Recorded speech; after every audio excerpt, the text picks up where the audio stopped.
السلام عليكم ورحمة الله وبركاته. الحمد لله نحمده ونستعينه ونستغفره ونؤمن به ونتوكل عليه ونعوذ بالله من شرور أنفسنا ومن سيئات أعمالنا. من يهده الله فلا مضل له ومن يضلله فلا هادي له. ونشهد أن لا إله إلا الله وحده لا شريك له الذي لا ضد له ولا ند له ولا مثل له ولا مثيل له. ونشهد أن سيدنا وسندنا وشفيعنا وحبيبنا وحبيب ربنا ومولانا محمدا عبده ورسوله الذي أرسل إلى الناس كافة بشيرا ونذيرا وداعيا إلى الله بإذنه وسراجا منيرا. أما بعد فقد قال الله تعالى في كلامه المجيد وفرقانه الحميد. أعوذ بالله من الشيطان الرجيم. بسم الله الرحمن الرحيم. فاستجاب لهم ربهم أني لا أضيع عمل عامل منكم من ذكر أو أنثى بعضكم من بعض. فالذين هاجروا وأخرجوا من ديارهم وأوذوا في سبيلي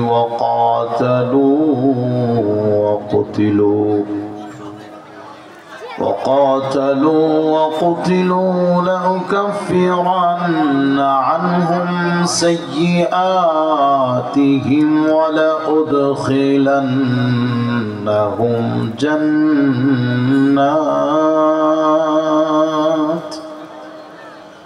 ولأدخلنهم جنات تجري من تحتها الأنهار ثوابا من عند الله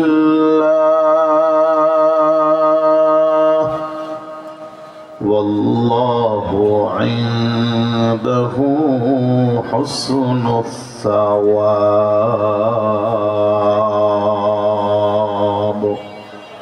صدق الله مولانا العظيم وصدق رسوله النبي الكريم ونحن على ذلك لمن الشاهدين والشاكرين والحمد لله رب العالمين.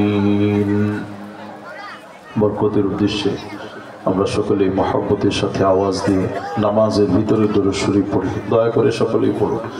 اللهم صل على محمد وعلى آل محمد كما صليت على إبراهيم وعلى آل إبراهيم إنك حميد مجيد اللهم بارك على محمد وعلى آل محمد كما باركت على إبراهيم وعلى آل إبراهيم إنك حميد مجيد بلغ العلا بكماله كشف الدجى بجماله حسنت جميع خصاله صلوا عليه وآله بلغ العلا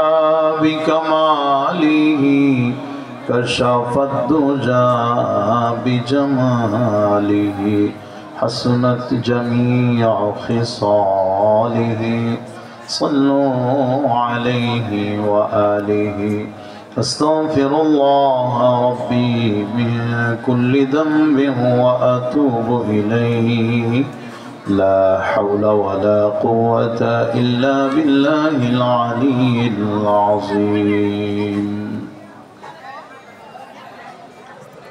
আপনাদের প্রাণপ্রিয় প্রতিষ্ঠান রুদ্রপাড়া দারুল কোরআন মাদানিয়া মাদ্রাসার উদ্যোগে আয়োজিত আজকের এই বার্ষিক ওয়াজ ও দোয়ার মাহফিলের সম্মানিত সভাপতি আমার অত্যন্ত শ্রদ্ধাভাজন এই রুদ্রপাড়া মাদ্রাসার সভাপতি হাজী আবুল কাশেম খান,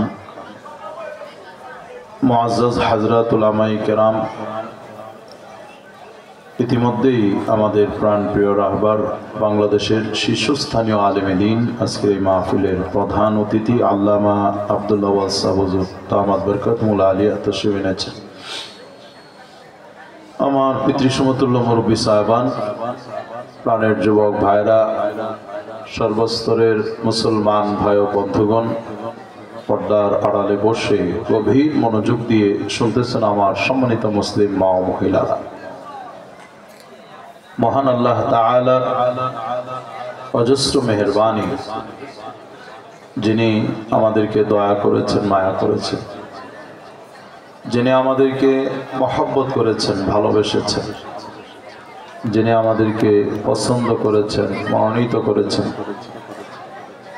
যিনি আমাদেরকে কবুল করেছেন, তৌফিক দান করেছেন। আমরা আল্লাহ ও আল্লাহ রসুলের মহব্বত নিয়ে, কোরআন ও হাদিসের ভালোবাসা নিয়ে আজকের এই সুন্দর সুসজ্জিত মাহফিলে, সোয়াবের মজলিসে, জান্নাতের বাগানে আসার বসার, দ্বীনি জরুরি আমলি কিছু কথা বলার এবং শোনার সুযোগ আল্লাহ পাক করে দিলেন। এতে আপনারা খুশি না বেজার? মাশাআল্লাহ, খুশির আওয়াজ কিন্তু উঁচু হয়। যদি খুশি হয়ে থাকেন তাহলে আসুন আমরা সবাই জোরে সুরে অন্তরে অন্তঃস্থল থেকে, হৃদয়ের কন্দর থেকে রব্বুল আলামিনের দরবারে প্রাণ খুলে কালিমাতুশ শুকর আদায় করি। প্রত্যেকেই বলে আলহামদুলিল্লাহ। মাশাআল্লাহ, শুকরিয়া এই জন্য আদায় করলাম, যদি আমাদের আজকের আসা বসা, আজকের আলোচনা, আজকের মোনাজাত, আজকের পুরো আয়োজন আল্লাহ পাকের দরবারে কবুল আর মঞ্জুর হয়ে যায়, তাহলে ইনশাআল্লাহ এই মাহফিলটাও আমার আপনার সকলের নাজাতের জন্য আল্লাহ পাকের দরবারে একটি ওসিলা হয়ে যেতে পারে। কি বলেন, ঠিক কিনা? আমি গুনাহগার সকলকে নিয়ে দোয়া করি আল্লাহ তাআলা যেন আমাদের সকলের প্রচেষ্টা, সকলের মেহনত, আজকের পুরো আয়োজন কবুল করে এই মাহফিলটাকে অত্র এলাকার জীবিত মৃত সকল মুসলমানদের নাজাতের জন্য একটি ওসিলা বানিয়ে দেন। আপনারা জোরে বলেন আমিন। সবাই মুখ খুলে বলেন আমিন। মোহতারাম হাজিরিন, আজকে আমি আপনাদের খিদমতে মহান আল্লাহর মহান কালামে সূরা আলে ইমরানের 195 নম্বর আয়াতে কারিমা তিলাওয়াত করেছি। রব্বে কারীম যদি আমাকে কিছু বলবার মতো শক্তি দান করেন, আপনারাও আমলের নিয়তে ধৈর্য সহকারে কথাগুলি শোনেন আর মনে মনে আমার জন্য দোয়া করতে থাকেন, তাহলে অল্প সময় এই আয়াতটুকু সামনে নিয়ে দ্বীনি জরুরি কিছু কথা আপনাদের খিদমতে আরজ করে আপনাদের কাছে দোয়া চেয়ে বিদায় নেব। আমা তৌফিক ইল্লা বিল্লাহ। আয়াতের মূল কথা হলো আমাকে আপনাকে প্রত্যেককে ঈমানের জন্য আমলের জন্য একটু কষ্ট মেহনত মুজাহাদা করতে হবে। কি বলেন? ঈমানের জন্য একটু পরিশ্রম করার দরকার আছে না নাই? মেহনতের দরকার আছে না নাই? আমলের জন্য মেহনত করার দরকার আছে না নাই? আমার কবর কিভাবে সুন্দর হবে, সুসজ্জিত করতে পারি, পরকালের নাজাত কিভাবে পেতে পারি, কিয়ামতের ভয়াবহতা থেকে পরিত্রাণ পেতে পারি, জান্নাত লাভ করতে পারি, জাহান্নাম থেকে বাঁচতে পারি, এর এক মেহনত সবারই দরকার আছে না নাই? জোরে কান। দেখেন, দুনিয়ার সব কাজের জন্য আমরা মেহনত করি, এমন কোনো কাজ নাই দুনিয়ার যেটার মধ্যে মেহনত নাই, পরিশ্রম নাই, কষ্ট নাই। এই শীতের প্রকোপ বাড়তেছে, ঠান্ডা হয়তো আস্তে আস্তে আরো বাড়তে পারে। ঠান্ডার ভেতরেও দেখবেন খুব ভোরে রাঙ্গল জল কাঁধে করে মানুষ যারা গ্রামে থাকে, চাষি কৃষক, এরা খেতে যায়, ফসল ফলায়, পানিতেও হাল চাষ করতে হয়, পানি কামড়ায়, জুকে কামড়ায়, পেটে গোদা, উপরে টপ টপ করে কুয়াশার পানি ঝরছে, এর ভিতরে আল্লাহর বান্দা মেহনত করে ফসল ফলানোর জন্য। দুনিয়ার একটা কাজ, এর মধ্যে এত কষ্ট। যারা ব্যবসায়ী, যারা দোকানদার, এরাও দেখবেন অনেক মেহনত করে। এমনও তো ব্যবসায়ী ভাই আছে যারা খুব ভোরে ব্যবসার গতিতে যায়, আবার গভীর রাত্রে বাসায় ফিরে।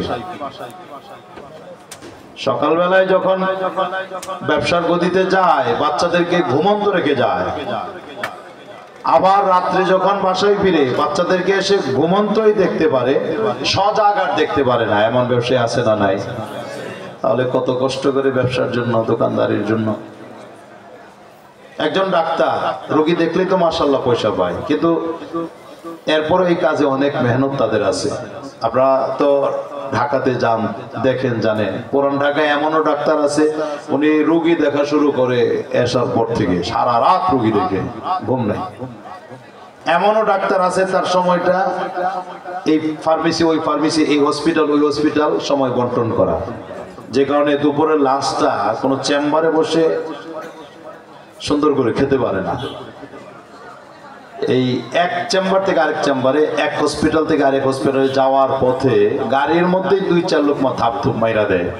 এমন ডাক্তার কি বলেন বাংলাদেশে আছেন না? আমার বলার উদ্দেশ্য হলো, পৃথিবীর এমন কোনো কাজ নাই যে কাজের মধ্যে কষ্ট নাই, মেহনত নাই। যদি তাই হয়, দুনিয়ার যে কোনো পেশা, যে কোনো কাজের জন্য মাথার ঘাম আমরা পায়ে ফেলতে পারি, ঈমানের জন্য, আমলের জন্য, কবরের জন্য, হাসরের জন্য, জান্নাত লাভের জন্য, জাহান্নাম থেকে মুক্তির জন্য একটু কষ্ট, মেহনত, মুজাহাদার দরকার আছে না নাই? কিন্তু মেহনত যে করবেন, উল্টাপাল্টা মেহনত করলে হবে না। তো মেহনতটা করতে হবে সাহাবায়ে কেরাম রিজওয়ানুল্লাহি তাআলা আলাইহিম আজমাইন যেভাবে মেহনত করেছেন। আল্লাহ পাক আজকের তেলাওয়াতকৃত আয়াতে সাহাবীদের কিছু আমলের জন্য মেহনত, মুশাক্কাত, মুজাহাদা, তার বিবরণ আল্লাহ নিজে তুলে ধরেছেন। একটু আওয়াজ দিয়ে জোরে কন্যা সুবহানাল্লাহ। শুনেন, একটা কথা বলি, আমরা যেখানে বাস করতেছি এটা কিন্তু দুনিয়া, এটা পৃথিবী, এটা তো জান্নাত না। যেহেতু এটা দুনিয়া, এটা জান্নাত না, কাজেই এই দুনিয়াতে যদি আপনি জান্নাতের শতভাগ সুখ, শান্তি, আরাম, আয়েশ আশা করেন, এটা বোকামি ছাড়ার কিছু না। ঠিক না বেটি? আপনি যখন জান্নাতে যাবেন কোনো সমস্যা নাই। এই বাবারা, একটা বুড়া মানুষও জান্নাতে যাবে না। তার মানে সবগুলি বুড়া বাবা 33 বছরের যুবক হয়ে জান্নাতে যাবে। জান্নাতে গিয়ে আর কোনোদিন বুড়া হবে না। জোরে কন্যা সুবহানাল্লাহ। আল্লাহ রাব্বুল আলামিন জান্নাতের মধ্যে চির যৌবন দান করবেন। আমার নবী হাদিসে বলেছেন, একটা যুবককে আল্লাহ পাক তার গায়ে 100 শক্তিশালী পুরুষের শক্তি দান করবে। পৃথিবীতে যৌবন ফুরিয়ে যায়, যৌবন নষ্ট হয়ে যায়, যৌবন শক্তি বিলুপ্ত হয়ে যায়, কিন্তু জান্নাতে যখন যাবে, যুবক, তোমার যৌবন শক্তি কখনো শেষ হবে না। আমার নবী বলেন, একটা জান্নাতি পুরুষের গায়ে শক্তিশালী 100 পুরুষের শক্তি দান করবেন। আরবারও বলেন সুবহানাল্লাহ। জান্নাতে আল্লাহ চির হায়াত, চির জীবন দান করবেন, চির যৌবন জীবন দান করবেন, চির সুস্থতা আল্লাহ জান্নাতে দিবেন। মুসলমান, আমি বলে যাই, জান্নাতের ভিতরে কোনো হসপিটাল নাই, জান্নাতের ভিতরে কোনো ফার্মেসি নাই, জান্নাতে এমবিবিএস পাস করা কোনো ডাক্তার নাই, জান্নাতে ঔষধ পানি নাই, ক্যাপসুল নাই, কিছুই নাই। কেউ বলতে পারেন হুজুর ডেইলি আমার কয়েক ধরনের ওষুধ খাওয়া লাগে, জান্নাতে এগুলো না পাইলে বড় সমস্যা। না না বাবা, জান্নাতে আলসার, ক্যান্সার, ঠান্ডা কাশি, জ্বর, এরপরে ডেঙ্গু কোনো কিছুই জান্নাতের ভিতরে থাকবে না। কারণ আল্লাহ রাব্বুল আলামিন জান্নাতের ভিতরে জান্নাতীদেরকে চির সুস্থতা দান করবেন। যেহেতু চির সুস্থতা জান্নাতীরা জান্নাতে লাভ করবে, এই কারণে জান্নাতে হসপিটালের দরকার নাই, ফার্মেসির দরকার নাই, ডাক্তারের দরকার নাই, ঔষধ পানির দরকার নাই। আল্লাহ পাক জান্নাতে চির সুস্থতা দিয়া দিবেন। জোরে বলেন সুবহানাল্লাহ। জান্নাতের ভিতরে আল্লাহ তাআলা চির সুখ আর শান্তি দান করবেন। কোনো টেনশন নাই, কোনো পেরেশানি নাই, কোনো অভাব নাই, কোনো সমস্যা নাই। পৃথিবীতে টেনশনের শেষ নাই। আজকের ঘটনা খেয়াল করে শোনেন মুসলমান, আজকের ঘটনা আল্লাহর এক বান্দা, তার প্রিয়তমা স্ত্রী মারা গেছে, বিবিকে নিয়ে অ্যাম্বুলেন্সে গ্রামের দেশে রওনা করেছে। রাস্তার মধ্যে অ্যাক্সিডেন্ট করে স্বামীও মারা গেছে। কতটা মর্মান্তিক আজকের তাজা খবর, একটুখানি আগের খবর। স্ত্রীর লাশ নিয়ে যাচ্ছে স্বামী, অ্যাম্বুলেন্সে যোগে ওই অ্যাম্বুলেন্স অ্যাক্সিডেন্ট করছে, স্বামীও মারা গেছে। তাহলে পৃথিবীতে কষ্টের শেষ নাই, টেনশনের শেষ নাই। আর জান্নাত এমন এক জায়গা, ওখানে টেনশন, দুর্ভোগ, বিশৃঙ্খলা, পেরেশানির চিহ্ন নাই। ঠিক কিনা জোরে বলে? ওই চির সুখ শান্তি লাভ করার জন্য, জান্নাতের চির নিয়ামত লাভ করার জন্য, চির হায়াত, চির জীবন, চির সুস্থতা, চির যৌবন, চির সুখ শান্তি লাভ করার জন্য দুনিয়ার বুকে একটু ঈমান আমলের মেহনত করা দরকার। বাবারা, বন্ধুরা, বলছিলাম দুনিয়াতে জান্নাতের সুখ শান্তির পুরাপুরি আশা করা এটা বোকামি। কারণ এই পৃথিবীতে কোনো মানুষ যদি জান্নাতি সুখে শান্তিতে আরামে থাকতে পারতেন, জান্নাতের যে সুখ সেটা যদি দুনিয়াতে লাভ করতে পারতেন, তাহলে পৃথিবীর কোন নবী, কোন রসুল কষ্ট করা লাগতো না। অথচ ইতিহাস খুঁজে দেখেন, সমস্ত নবী রসুলগণ দ্বীনের জন্য, ঈমানের জন্য নির্যাতনের শিকার হয়েছেন, জুলুমের শিকার হয়েছেন। নবীদের সাথে চরম বেয়াদবি করা হয়েছে, নবীদেরকে কষ্ট দেওয়া হয়েছে। একজন দুজন না, সকল নবীদেরকে নিজ নিজ কওম আর জাতি নবীকে কষ্ট দিয়েছে। আল্লাহ রাব্বুল আলামিন কোরআনে কারীমের মধ্যে জলিলুল কদর এক নবী, একজন রাসূল হযরত নূহ আলাইহিস সালাতু ওয়াস সালাম হিস্ট্রি আলোচনা করেছেন। হযরত নূহ আলাইহিস সালাতু ওয়াস সালামের নামে আল্লাহ একটা সূরা আলাদা করে কোরআনে নাজিল করেছেন। সূরাটার নাম হলো সূরা নূহ। ওখানে হযরত নূহ আলাইহিস সালামের কর্মকাণ্ড, কর্মপন্থা আল্লাহ রাব্বুল আলামিন নিজে তুলে ধরেছেন। হযরত নূহ আলাইহিস সালাম আল্লাহকে ডেকে বলেন, ক্বালা রাব্বি ইন্নী দাউতু কওমি লাইলান ওয়া নাহারা ফালাম ইয়াজিদহুম দুআই ইল্লা ফিরারা। নূহ আলাইহিস সালাতু ওয়াস সালাম আল্লাহকে ডেকে বলেন, হে আমার রব, হে আমার মালিক, আমি আমার কওমকে, আমার দেশবাসী, আমার সমাজ, আমার সম্প্রদায়কে তোমার দিকে আহ্বান করেছি, এদেরকে দাওয়াত দিয়েছি, দিনের বেলা দাওয়াত দিয়েছি, রাত্রি বেলায় দাওয়াত দিয়েছি, যখনই সময় পেয়েছি, সামনে পেয়েছি, ওদেরকে দাওয়াত দিয়েছি। বিনিময়ে এরা কি করলো? যতই এদেরকে আমি আহ্বান করি, কাছে টানি, ওরা শুধু আমার থেকে দূরে চলে যায়, ওরা শুধু ভাগে, ওরা শুধু পলায়ন করে। ওদেরকে যখন দাওয়াত দেই, ওরা, আল্লাহ কোরআনে বলেন, হযরত নূহ আলাইহিস সালামের কথা আল্লাহ রেকর্ড করেছেন, জাআলু আসাবিআহুম ফি আযানিহিম। আই খেয়াল করেন, ওরা নিজেদের কানের ভিতরে আঙ্গুল দিয়ে রাখে, পয়গম্বরের কথা যেন এদের কানে পৌঁছতে না পারে, পয়গম্বরের কথা যেন শুনতে না হয়, কানের ছিদ্রের ভিতরে আঙ্গুল ঢোকায় রাখে। শুধু তাই না, চেহারার সামনে কাপড় ঝুলায় রাখে, পয়গম্বরের চেহারা যেন দেখতে না হয়। নাউযুবিল্লাহ। পয়গম্বর বলেন, আল্লাহ, ওরা আমার সাথে জিদ করে, ওরা আমার সাথে অহংকার প্রদর্শন করে, অধ্যত্ব প্রদর্শন করে। শুধু তাই না, এই সমাজের মানুষেরা, পয়গম্বরের কওমের লোকেরা পয়গম্বরকে মারতে মারতে মারতে মারতে অজ্ঞান করে ফেলতো, বেহুশ করে ফেলতো। ওরা মনে করতো পয়গম্বর তিনি মারা গেছেন, তার ইন্তেকাল হয়েছে, ধরাধরি করে বাড়িতে ফিরিয়ে দিয়ে আসতো। কিন্তু কিছুক্ষণ পর হযরত নূহ আলাইহিস সালামের হুশ আর জ্ঞান যখন ফিরে আসতো, এত মার খাইলেন, বেহুশ হইলেন, অজ্ঞান হয়ে গেলেন, সব কিছু ভুলে গিয়ে পুনরায় নতুন চেতনা নিয়ে, নতুন উদ্যমতা নিয়ে যে মানুষগুলো মারলো, জুলুম করলো, নির্যাতন করলো, তাদের দ্বারে দ্বারে, তাদের বাড়ি বাড়ি গিয়ে পুনরায় দাওয়াত দিতে থাকতেন। এভাবে প্রত্যেক নবী কষ্ট করেছে।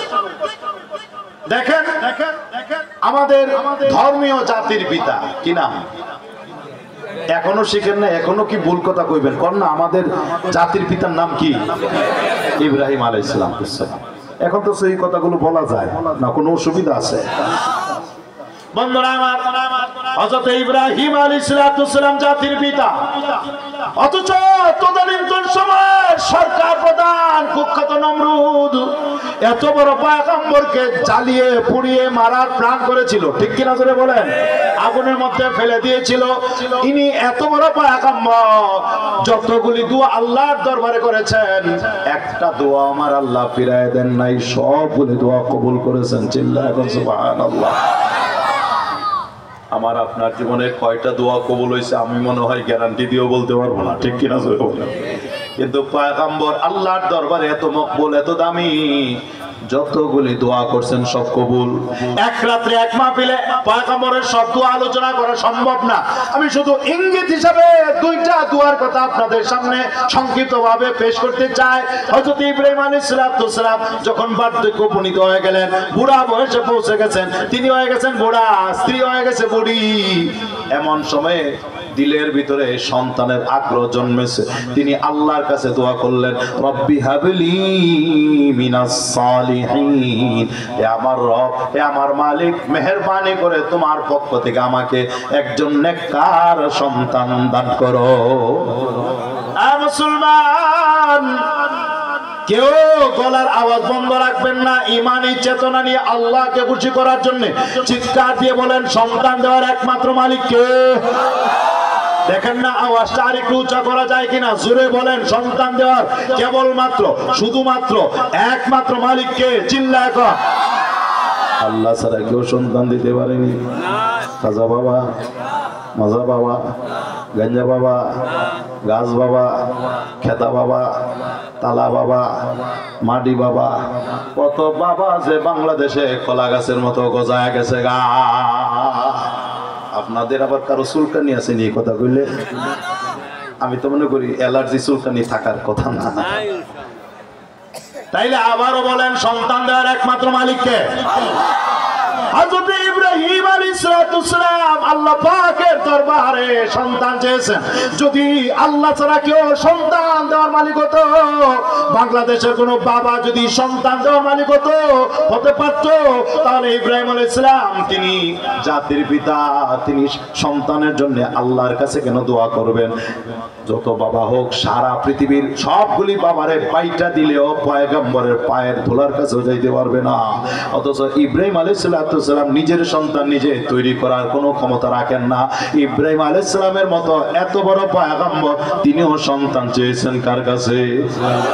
সাংসারিক জীবনে আমাদেরও সন্তানের দরকার আছে না নাই? অতএব আমরাও সন্তান চাইবো কার কাছে? হ্যাঁ, আওয়াজটা ফুটায় গেছে গা, আরো জোরে বলে, সন্তান চাইবো কার কাছে?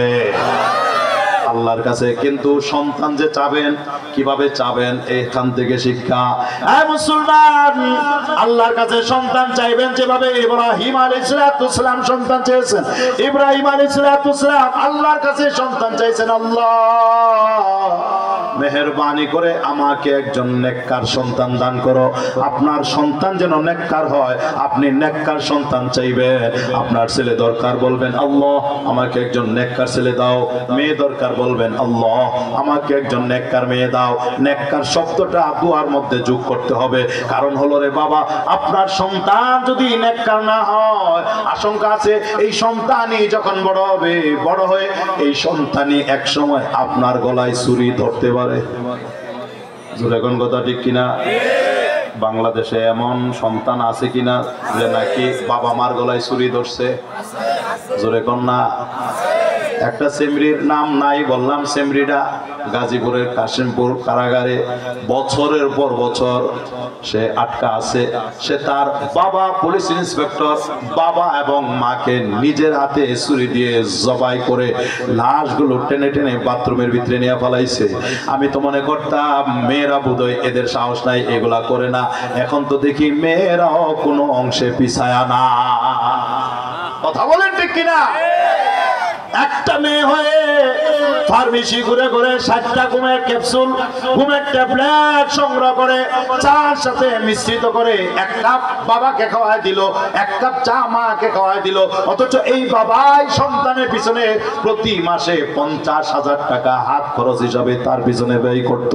যে বাবা মেয়ের পিছনে প্রতি মাসে 50,000 টাকা ব্যয় করলো, ওই সন্তানই বাবার গলায় ছুরি ধরলো, ওই সন্তানই মার গলায় ছুরি ধরলো। কারণ সন্তান না, এটা ছিল কুসন্তান। সন্তান নেককার না।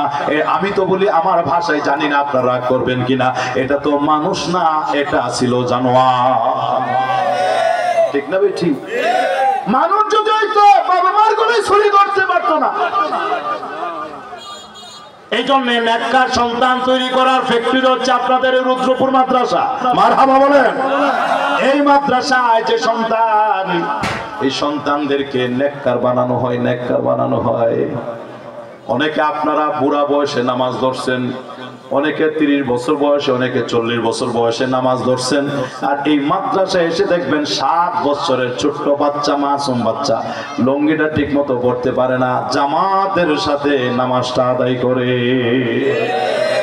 এই যে সন্তানকে নেককার বানাচ্ছেন, এই সন্তান বালেগ হওয়ার আগ পর্যন্ত যত তেলাওয়াত করবে, যত জিকির আজকার করবে, যত দুরূদ ইসলাম পড়বে, যত নামাজ পড়বে, যত রোজা রাখবে, যত ইবাদত বন্দেগী করবে, সে তো মুকাল্লাফ না। এই কারণে সন্তান নাবালক ছেলে মেয়ের আমলগুলির সওয়াব আপনার আমলনামার ব্যাংকে জমা হতে থাকবে। যেদিন সে বালেগ হয়ে গেল, তার আলাদা অ্যাকাউন্ট খুলে গেল। ভালো করুক মন্দ করুক, তার নিজস্ব অ্যাকাউন্টে ভালো মন্দ জমা হতে থাকবে। কিন্তু বালেগ হওয়ার আগ পর্যন্ত আপনার অ্যাকাউন্টে তার সওয়াবের কাজগুলো জমতে থাকবে। চিল্লায় কন্যা জোরে সুবহানাল্লাহ। মোহতারাম হাজরিন, সন্তান যদি নেককার না হয়, ঐশীর মতো এভাবে গলায় ছুরি ধরতে পারে। সন্তান যদি নেককার না হয়, সিলেটে দুর্ঘটনা ঘটেছে, কুড়াল দিয়ে কুবায়া বাবাকে হত্যা করেছে, আরেক জায়গায় কুদাল দিয়া কুবায়া মাকে হত্যা করেছে। করোনার সময়ে করোনা আক্রান্ত একজন মাকে গাজীপুরের গভীর জঙ্গলে সন্তানেরা নিয়ে ফালায় দিছে। পুরান ঢাকার নাজিমউদ্দিন রোডের এক বাবাকে করোনা আক্রান্ত হসপিটালে ফালায়া সন্তান পালায় গেছে। আরে বাবারে, আমি তো এই কথা বলি, কেমন সন্তান জন্ম দিলেন? দুনিয়াতেই মার পাশে সন্তান থাকে না, দুনিয়াতে বাবার পাশে সন্তান থাকে না। যেই সন্তান দুনিয়াতে বিপদের সময় বাবা মার পাশে থাকে না, বিশ্বাস করেন আপনি মারা যাওয়ার পরে ভুলেও এই সন্তান আপনার কবরের পাশে দাঁড়াবে না। কথা কই না? কবরের পাশে দাঁড়াবে দূরের কথা, আমি তো মনে করি হাসরের ময়দানেও আপনার কল্যাণে কোনো কাজ করবে না। অথচ বিশ্বাস করেন, এখান থেকে সরহেবেকা পর্যন্ত মাদ্রাসাটা প্রতি বছর এখান থেকে হাফেজে কোরআন বের হয়। একটা হাফেজে কোরআন, নবীর ভাষা হলো কমপক্ষে 10 জন জাহান্নামীকে সুপারিশ করে আল্লাহর জান্নাতে নিয়ে যাবে। এই 10 জনের মধ্যে বুজুর্গরা বলে, ফার্স্টেই হাফেজে কোরআন তার বাবা মাকে তালাশ করে জান্নাতে নেওয়ার ব্যবস্থা করবে। যদি সন্তানকে সন্তান বানাতে পারি, নেককার সন্তান বানাতে পারি, আল্লাহ তৌফিক দান করেন। বলেন আমিন। হযরত ইব্রাহিম আলাইহিস সালাম আল্লাহর কাছে চাইছেন, আল্লাহ নেককার একজন সন্তান দাও। আল্লাহ পয়গম্বরের দোয়া কবুল করলেন, বললেন, ইব্রাহিম আপনি আমার কাছে নেককার সন্তান চেয়েছেন, আমি আল্লাহ কবুল করলাম। আপনাকে যে সন্তান দিতে যাচ্ছি ইসমাইল, এই সন্তানটা শুধু নেককার না, শুধু নেককার না, আমি যাকে দিলাম সে নেককার হওয়ার পাশাপাশি সে হবে অত্যন্ত বড় ধৈর্যশীল। সুবহানাল্লাহ বলেন। তার জীবনে ধৈর্যের চরম পরাকাষ্ঠা প্রদর্শন করবে। ঠিকই সেটা বাস্তবায়িত হয়েছে। পয়গম্বর যখন স্বপ্নে দেখলেন ছেলের গলায় পর 3 রাত দেখলেন ছুরি চালাইতেছেন। আমিনা প্রান্তরে সন্তানকে বললেন, বাবারে আমি তো স্বপ্নে দেখলাম তোমার গলায় ছুরি চালাইতেছি, তোমার মতামত কি তুমি বলো? ক্বালা ইয়া আবাতি ফাআল মা তুমার সাতাজিদুনি ইনশাআল্লাহু মিনাস সাবিরিন। আব্বা, আল্লাহ পাকের পক্ষ থেকে আপনি যে বিষয়ে আদিষ্ট হয়েছেন নির্দ্বিধায় সেটা বাস্তবায়ন করুন। কোনো আপত্তি নাই, কোনো দ্বিধা নাই, কোনো সমস্যা নাই। আপনি নির্দ্বিধায় আল্লাহর হুকুম পুরা করুন, বাস্তবায়ন করুন। ইনশাআল্লাহ আল্লাহ চায় তো আপনি আমাকে ধৈর্যশীলদের অন্তর্ভুক্ত পাবেন। জোরে কোন সুবহানাল্লাহ। 13 বছর বয়সে সন্তান বলল, আল্লাহ আব্বা ইনশাআল্লাহ আপনি আমাকে ধৈর্যশীলদের অন্তর্ভুক্ত পাবেন। 13 বছর আগে, জন্মের আগে আল্লাহ ইব্রাহিম পয়গম্বরকে বলে দিলেন, তুমি আমার কাছে দোয়া করছো, চাইছো নেককার সন্তান, দিলাম। শুধু নেককার না, বরং এই সন্তানটা নেককার হওয়ার পাশাপাশি তোমার দোয়ার বরকতে সে হবে ধৈর্যশীল। জোরে কোন সুবহানাল্লাহ। আল্লাহ রাব্বুল আলামিন হযরত ইসমাঈলকে বড় সম্মানিত করেছেন। তিনি হয়ে গেছেন সাহেবে জমজম, জমজমওয়ালা, সাহেবে জমজম, জমজমওয়ালা, জমজমের মালিক। শিশুকালে যখন তার মা সাফা মারওয়ার মধ্যবর্তী স্থানে রেখে একবার সাফা একবার মারওয়াতে দৌড়াদৌড়ি করতেছেন, সাই করতেছেন, পানি ভরে গেছে। সন্তানের খাবার দাবার কোনো কিছুর আয়োজন নাই, মা দিল ছটফট করতেছে। আসলে সন্তানের যে কষ্ট এটা মা অনুভব করতে পারে, বাবা অনুভব করতে পারে, পৃথিবীর আর কেউ অনুভব করতে পারে না, করলেও কিছু করে না, ঠিক কিনা করে বলে। মুহতারাম হাজিরিন, মা ছোটাছুটি করতেছেন, আল্লাহর কুদরত বোঝা যায় না। পুত্র ইসমাইল পায়ের মোড়া দিয়ে বারবার জমিনে আঘাত করতেছে। আল্লাহ তাআলা জিবরিল আমিন ফেরেশতাকে পাঠিয়ে দিলেন। জিবরিল একটা টানা দিয়ে হালকা একটা ঝাপটা মারলেন, আঘাত করলেন। আল্লাহর কুদরতে ইসমাইল পায়ের নিচ থেকে একটা প্রবহমান ঝর্ণা আল্লাহ প্রবাহিত করে দিলেন। এটার নামই হচ্ছে জমজম। আল্লাহ তাআলা হযরত ইসমাইলকে সাহেবে জমজম, জমজমের মালিক, জমজমওয়ালা বানায় দিলেন। এই জমজমের এত বরকত, এত বরকত, এত বরকত। হাজার হাজার বছর আগে আল্লাহ তাআলা এই জমজমের কূপ দান করলেন। হাজার হাজার বছর পর্যন্ত প্রতি বছরে লক্ষ লক্ষ হাজী সাহেবান হাজার হাজার লিটার পানি নিজ নিজ দেশে নেওয়া যায়। এই পর্যন্ত জমজম কূপের পানি শেষ হয় নাই। সুবহানাল্লাহ। 2 নম্বর বরকত হলো নবীজি বলেছেন, মাও জমজম লিমা শরিবালাহু। জমজমের পানি যে উদ্দেশ্যে, যে নিয়তে পান করবে আমার আল্লাহ সে উদ্দেশ্য পূরণ করে দিবেন। সুবহানাল্লাহ বলেন। এই জন্য একটা নিয়ত করে জমজমের পানি পান করবেন। যে কোনো উদ্দেশ্যে আপনি, যে নিয়তে আপনি জমজমের পানি পান করবেন, নবী বলেন সে উদ্দেশ্যই পুরো হবে। আপনি যদি নিয়ত করেন আপনি শারীরিকভাবে অসুস্থ, আল্লাহ আমাকে সুস্থ করে দাও, জমজম পানির বরকতে আল্লাহ তাআলা আপনাকে সুস্থ করে দিবেন। বন্ধুরা আমার, বাংলাদেশের বাস্তব ঘটনা। ডাক্তার ফেরত এক রোগী, ক্যান্সারে আক্রান্ত এক রোগী, ডাক্তার ফেরত দিয়ে দিছে, যান যে কদিন পারেন বাড়িতে যা পারেন খান, মনে হয় আর টিকবো না। বন্ধুরা আমার, এই লোক চিন্তা করলো মরে যখন যাব, আল্লাহ যদি দয়া করেন সামনে হজের মৌসুম, চেষ্টা করে দেখি না ভিসা যদি একটা পাওয়া যায়, মক্কায় গিয়া মরি, মদিনায় গিয়া মরি, নবীর দেশে গিয়া মরি। আল্লাহ তার মনে আশা পুরা করছেন, কোনোভাবে চলে গেছে। বন্ধুরা আমার, হজের সফরের ভিতরে বাংলাদেশের শীর্ষস্থানীয় এক হুজুরের সাথে সাক্ষাৎ হয়ে যায়। হুজুরের কাছে দোয়া চাই, হুজুর দোয়া করেন, আমার তো মরণ খুব নিকটে, ডাক্তার আমাকে ফেরত দিয়েছে, আমার মরণ খুব কাছাকাছি, এই জন্য এরাদা করেছি আল্লাহ যদি দয়া করেন মক্কা মদিনায় এসে মারা যাব, হয়তো আমার এখানে মরণ হয়ে যেতে পারে। হুজুর বললেন, শোনো, হায়াত মওতের মালিক হচ্ছেন আল্লাহ, ডাক্তার তোমাকে ফেরত দিবেন, ডাক্তারের আর কোনো হাত নাই, কিন্তু ডাক্তার যেখানে ফেল আমার আল্লাহর হাত ওখান থেকে শুরু, ঠিক কিনা জোরে বলেন। বন্ধুরা আমার, হুজুর বললেন, আল্লাহর বান্দা তোমার মনের আশা আল্লাহ পুরো করে দিয়েছেন, তুমি যেহেতু পাক জমিনে আসতে পেরেছো, নবীর হাদিসটা তোমাকে শোনা দেই। নবীজি বলছেন, মাও জমজম লিমা শরিবালাহু, জমজমের পানি যে উদ্দেশ্যে পান করে আল্লাহ তার উদ্দেশ্য পূরণ করে দেন। তোমাকে আমি পরামর্শ দেয়া যায়, যত বেশি পারো পেট ভরে জমজমের পানি পান করতে থাকো, নিয়তে রাখো আল্লাহ আমাকে ক্যান্সার মুক্ত জীবন দাও, আল্লাহ আমাকে সুস্থ করে দাও। আপনারা যারা গিয়েছেন, আমার তো বিশ্বাস এই যে শ্রীনগর, দোহার এসব অঞ্চলের বহু মানুষ ওখানে কর্মরত আছে এবং হজের উদ্দেশ্যে, উমরার উদ্দেশ্যে আপনারা গিয়ে থাকবেন। বন্ধুরা আমার, হেরেমের বিভিন্ন জায়গায় জমজমের পানি রাখা আছে, ঠিক না বেটি? লেখা আছে মোবাররা গায়রু মোবাররা, কোল্ড নন কোল্ড লেখা আছে গায়ে। আপনি পেট ভরে খান। জমজম পানির ভিতরে আল্লাহ এমন বরকত রেখেছেন, পানিরও কাজ দেয়, তৃষ্ণাও মিটে আবার ক্ষুধাও মিটে। চিল্লাগন সুবহানাল্লাহ। নবীর এক সাহাবী ছিলেন হযরত আবু যর গিফারি রাদিয়াল্লাহু তাআলা আনহু। তিনি শুধু জমজমের পানিকে কাবা চত্বরে 1 মাস কাটায় দিয়েছেন। চিল্লাগন নাজরে সুবহানাল্লাহ। বন্ধুরা আমার, আল্লাহর এই বান্দা যখন হুজুরের পরামর্শ মোতাবেক জমজমের পানি পান করতে লাগলো, হজের সফর শেষ হয় নাই, ওখান থেকে সম্পূর্ণরূপে সুস্থ হয়ে বাংলাদেশে ফিরল। হুজুরে কন্যা সুবহানাল্লাহ। ঢাকাতে আরেকজন আলেম আছেন, ওনার সারা বছর পাও ফেটে যায়। পাও, কিছু মানুষ আছে শীতকাল আসলে পাও ফাটে, আছে না নাই? কিছু মানুষ আছে তার সারা বছরই সমস্যা। হুজুরের সারা বছর পাও ফেটে যায়। আল্লাহর বান্দা, তাকে তো আর এই হাদিস কেউ জানাইতে হবে না, তিনি তো নিজেই জানেন। গেছেন হজের সফরে, জমজমের পানি পেট ভরে পান করতে লাগলেন, আর পানি দিয়ে এই ফাটা জায়গায় মালিশ করতে লাগলেন। কেউ মনে করবেন না যে জমজমের পানি পায়ে লাগলে মনে গুনাহ হয়, ব্যাপারটা এরকম না। আগে যখন উন্মুক্ত ছিল, জমজমের পানি দিয়ে মানুষ গোসলও করতে পারতো, ওযুও করতে পারতো, ঠিক কিনা বলেন? বন্ধুরা আমার, এই আল্লাহর ওলি যখন নাকি পানি পান করলেন আর পানি দিয়ে ফাটা পায়ে মালিশ করতে লাগলেন, আল্লাহ পাকের ইচ্ছায় তিনিও হজের সফর থেকে সম্পূর্ণ হয়ে দেশে ফিরছেন। আমার জানা মতো অদ্যাবধি তার পা আর কখনো ফাটে না। বলার উদ্দেশ্য, আল্লাহ তাআলা হযরত ইসমাঈল আলাইহিস সালামকে সাহেবে জমজম বানায় দিলেন।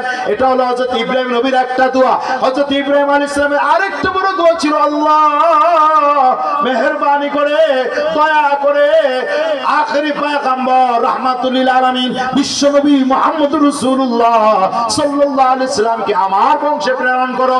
আল্লাহ তাআলা হযরত ইব্রাহিম আলাইহিস সালামের এই দোয়াটাও কবুল করে নিয়েছেন। আল্লাহ তাআলা হযরত ইব্রাহিম আলাইহিস সালামের দোয়া কবুল করে আমাদের বিশ্ব নবীকে তার বংশে প্রেরণ করেছেন। আল্লাহ তাআলা আমাদের নবীকে হাজারো সম্মানে সম্মানিত করেছেন, হাজারো মর্যাদায় ভূষিত করেছেন। এর মধ্যে একটা বিশেষ মর্যাদা হলো আল্লাহ তাআলা আমাদের নবীকে সাহেবে কাউসার বানায় দিয়েছেন। কাউসার ওয়ালা, কাউসারের মালিক বানায় দিয়েছেন। কাউসার কি? নবীজি বলেন, আনা ফারাতুকুম আলাল হাউজ, তোমাদের সবার আগে সর্বাগ্রে আমি হাউজে কাউসারের কিনারায় পৌঁছে যাব। হাউজে কাউসারে আমি সবার আগে পৌঁছে যাব। আকাশের তারকারাজি যেমন গণনা করে কখনো শেষ করা যায় না, আমার উম্মতীদেরকে পানি পান করানোর জন্য হাউজে কাউসারের কিনারায় যে পান পাত্রগুলি রাখা হয়েছে, পেয়ালাগুলো রাখা হয়েছে, সেগুলো কোনোদিন শেষ করা যাবে না, গণনা করে শেষ করা যাবে না। মানমাররা আলাইহা শারিবা, নবীজি বলেন, আমার পাশ দিয়ে যে গমন করবে, আমার হাতে বরকতি পানি এক পেলা হাউজে কাউসারের পানি সে পান করবে। ওমান শারিবা লা ইয়াজমু আবাদা হাত্তা ইয়াদখুলাল জান্নাহ, নবীজি বলেন, আমার হাতের এক পেয়ালা হাউজে কাউসারের পানি যে পান করবে, জান্নাতে যাওয়ার আগ পর্যন্ত কোনোদিন তার আর পিপাসা লাগবে না। আল্লাহ, আমি গুনাহগার। এত এত উলামায়ে কেরাম, এত এত পাকা দাড়িওয়ালা মুরব্বীরা, নেককার নওজোয়ান, পর্দাওয়ালা মায়েরা, আল্লাহ সকলকে নিয়ে আমি দোয়া করি আমাদের প্রত্যেকের জন্য নবীজির বরকতি হাতে অন্তত এক পেয়ালা হাউজে কাউসারের পানি বরাদ্দ করে দিও। চিল্লা এখন আমিন, আর হুজুর এখন আমিন। প্যান্ডেল ভরে গেছে, আপনারা যদি কষ্ট মনে না করেন, সামনে কিছু জায়গা আছে, ফাঁকা আছে, একটু মহব্বতের সাথে, একটু দয়া করে, একটু উঠতে হবে না, একটু নাড়াচাড়া দিলেই সামনের দিকে আসলে আমার ভাইরা দোস্তরা, এখন তো আসার টাইম, অনেকে আসতেছে, ওনারা জায়গা পাবেন, একটু জায়গা করে দেন। আমি এই দোয়াও করি, আল্লাহ যে যদ্দূর এখানে আগাইতেছে, জান্নাতে আর ডবল আগানোর ব্যবস্থা করে দিও। জিল্লা এখন আমিন। আসেন আসেন, একটু আসেন, মহব্বতের সাথে একটু আসেন, আসেন আসেন। এখানে কোনো গাছ নাই যে চাপায়া ধরে বসে থাকবে, একটু মহব্বতের সাথে আগায় আসেন। মুহতারাম হাজিরিন, তো বললাম হযরত ইব্রাহিম আলাইহিস সালামের সবগুলি দোয়া কবুল, বিশেষ করে দুইটা দোয়া, একটা হলো সন্তানের জন্য আর একটা হলো আমাদের বিশ্বনবীর জন্য। আল্লাহ এই দুইটা দোয়া কবুল করেছেন। সন্তানকে বানায় দিয়েছেন সাহেবে জমজম, আমাদের নবীকে বানায় দিয়েছেন সাহেবে কাউসার। জমজমের বরকত হলো দুনিয়াতে, কাউসারের ফায়দা হলো আখিরাতে, ঠিক কি নজরে বলেন? কথা বলে আরজ করার উদ্দেশ্য হলো, যেই নবীর দুয়ার ফসল এই দুইজন পয়গম্বর, তাদেরকে এত মর্যাদায় ভূষিত করলেন আমার আল্লাহ, অথচ হযরত ইব্রাহিম আলাইহিস সালামের সাথে কেমন দুর্ব্যবহার করা হলো। জঘন্যতম ওই যে সরকার প্রধান কুখ্যাত নমরুদ, নমরুদ আরো কিছু জালেমদের সহযোগিতা নিয়ে বিশাল অগ্নিকুণ্ডে যখন ফেলে দেয়, পয়গম্বর পরীক্ষায় উত্তীর্ণ হয়েছে, আল্লাহ কল দিলেন আগুনকে, কুলনা ইয়া নারু কুনি বারদান ওয়া সালামান আলা ইব্রাহিম। আমি আগুনকে বললাম, আগুন আমার ইব্রাহিমের জন্য তুমি ঠান্ডা হয়ে যাও এবং আরামদায়ক হয়ে যাও। শুধু ঠান্ডা বললে, বেশি ঠান্ডা হয়ে গেলে, বরফের মতো হয়ে গেলে দোস্তের কষ্ট হবে। এই জন্য আল্লাহ বলেন ও সালামান, এত ঠান্ডা না যে আমার দোস্তের কষ্ট হয়, এত গরম না যে আমার দোস্তের কষ্ট হয়, এয়ার কন্ডিশনের মতো, এসির মতো আরামদায়ক হয়ে যাও। চিল্লা এখন সুবহানাল্লাহ। হযরত ইব্রাহিম আলাইহিস সালাম আগুন থেকে বের হয়ে কথাটা বলেছিলেন, যতদিন নমরুদের আগুনে আমি ছিলাম, যে কয়টা দিন নমরুদের আগুনে ছিলাম, এত সুখে, এত আরামে, এত শান্তিতে ছিলাম, এত সুখে শান্তিতে আমার আর কখনো দিন কাটে নাই। সুবহানাল্লাহ। তার মতো নবী এত কষ্ট করছে। সব কথা বা সকল নবীদের যিনি শ্রেষ্ঠ নবী আমাদের নবী। আপনাদের বিবেককে জিজ্ঞেস করে, আমাদের নবী দিন ইসলামের জন্য, দাওয়াতের জন্য, আমাদের পর্যন্ত দাওয়াত পৌঁছানোর জন্য কষ্ট, মুজাহাদা, পরিশ্রম করছেন কিনা? জোরে বলতে হবে। জুলুম নির্যাতনের শিকার হয়েছেন কিনা? নবীজি নামাজরত অবস্থায়ও নির্যাতনের হাত থেকে রেহাই পান নাই। মানুষের একটা বিবেক থাকা দরকার ছিল, জালেমদের একটা সীমা থাকা দরকার ছিল। হ্যাঁ মুসলমান, কান লাগিয়ে কথাগুলি শুনে আপনারা অবশ্যই জেনে থাকবেন, বিশ্ব নবী আমার আপনার প্রাণপ্রিয় নবী কাবা চত্বরে দাঁড়িয়ে দাঁড়িয়ে নামাজ আদায় করতেছিলেন। কুখ্যাত আবু জাহেল এই দৃশ্য দেখে তার সাঙ্গপাঙ্গ যুবকদেরকে ডাকলো, যুবকেরা জমা হয়ে গেল। আবু জাহেল বলল, যুবকেরা, তোমাদের মধ্যে কে আছে একটা কাজ করতে হবে। এই যে মুহাম্মদ মুসলমানদের নবীর নামাজ পড়তেছে, সুবর্ণ একটা সুযোগ যায়, বড় একটা সুযোগ যায়, এই সুযোগ আর হাতছাড়া করা যায় না। আমি আসার সময় দেখে এসেছি রাস্তার পাড়ে কিনারায় অমুক জায়গায় উটের বিশাল আকারে একটা পচা নারী বুড়ি পড়ে আছে।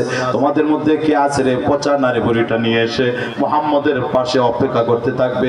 যেই মাত্র মুসলমানদের নবী সেজদায় লুটিয়ে পড়বে, অমনি পচা নারী বুড়িটা আরো কিছু মানুষের সহযোগিতা নিয়ে মাথার উপরে ফালায়া দিবে। জোরে কোন নাউজুবিল্লাহ। আবু জাহেলের ডাকে আবানে সর্বপ্রথম যে বদমাশ সাড়া দিয়েছিল তার নাম উকবা ইবনে আবি মুআইদ। এই উকবা ইবনে আবি মুআইদ বলল, বস আপনার আশীর্বাদ চাই, এই যে আমি যাই উটের পচা নারী বুড়ি নিয়ে এসে আমার নবীর মাথার পাশে অপেক্ষা করতে লাগলো। যেই মাত্র আমার নবী মাথাটা সেজদায় রাখলেন, সেজদায় লুটিয়ে পড়েছেন, অমনি আরো দু একজন লোককে নিয়ে ধরাধরি করে এই পচা নারী বুড়িটা সোজা আমার নবীর মাথার উপরে ফলায় দিল। জোরে কোন নাউজুবিল্লাহ।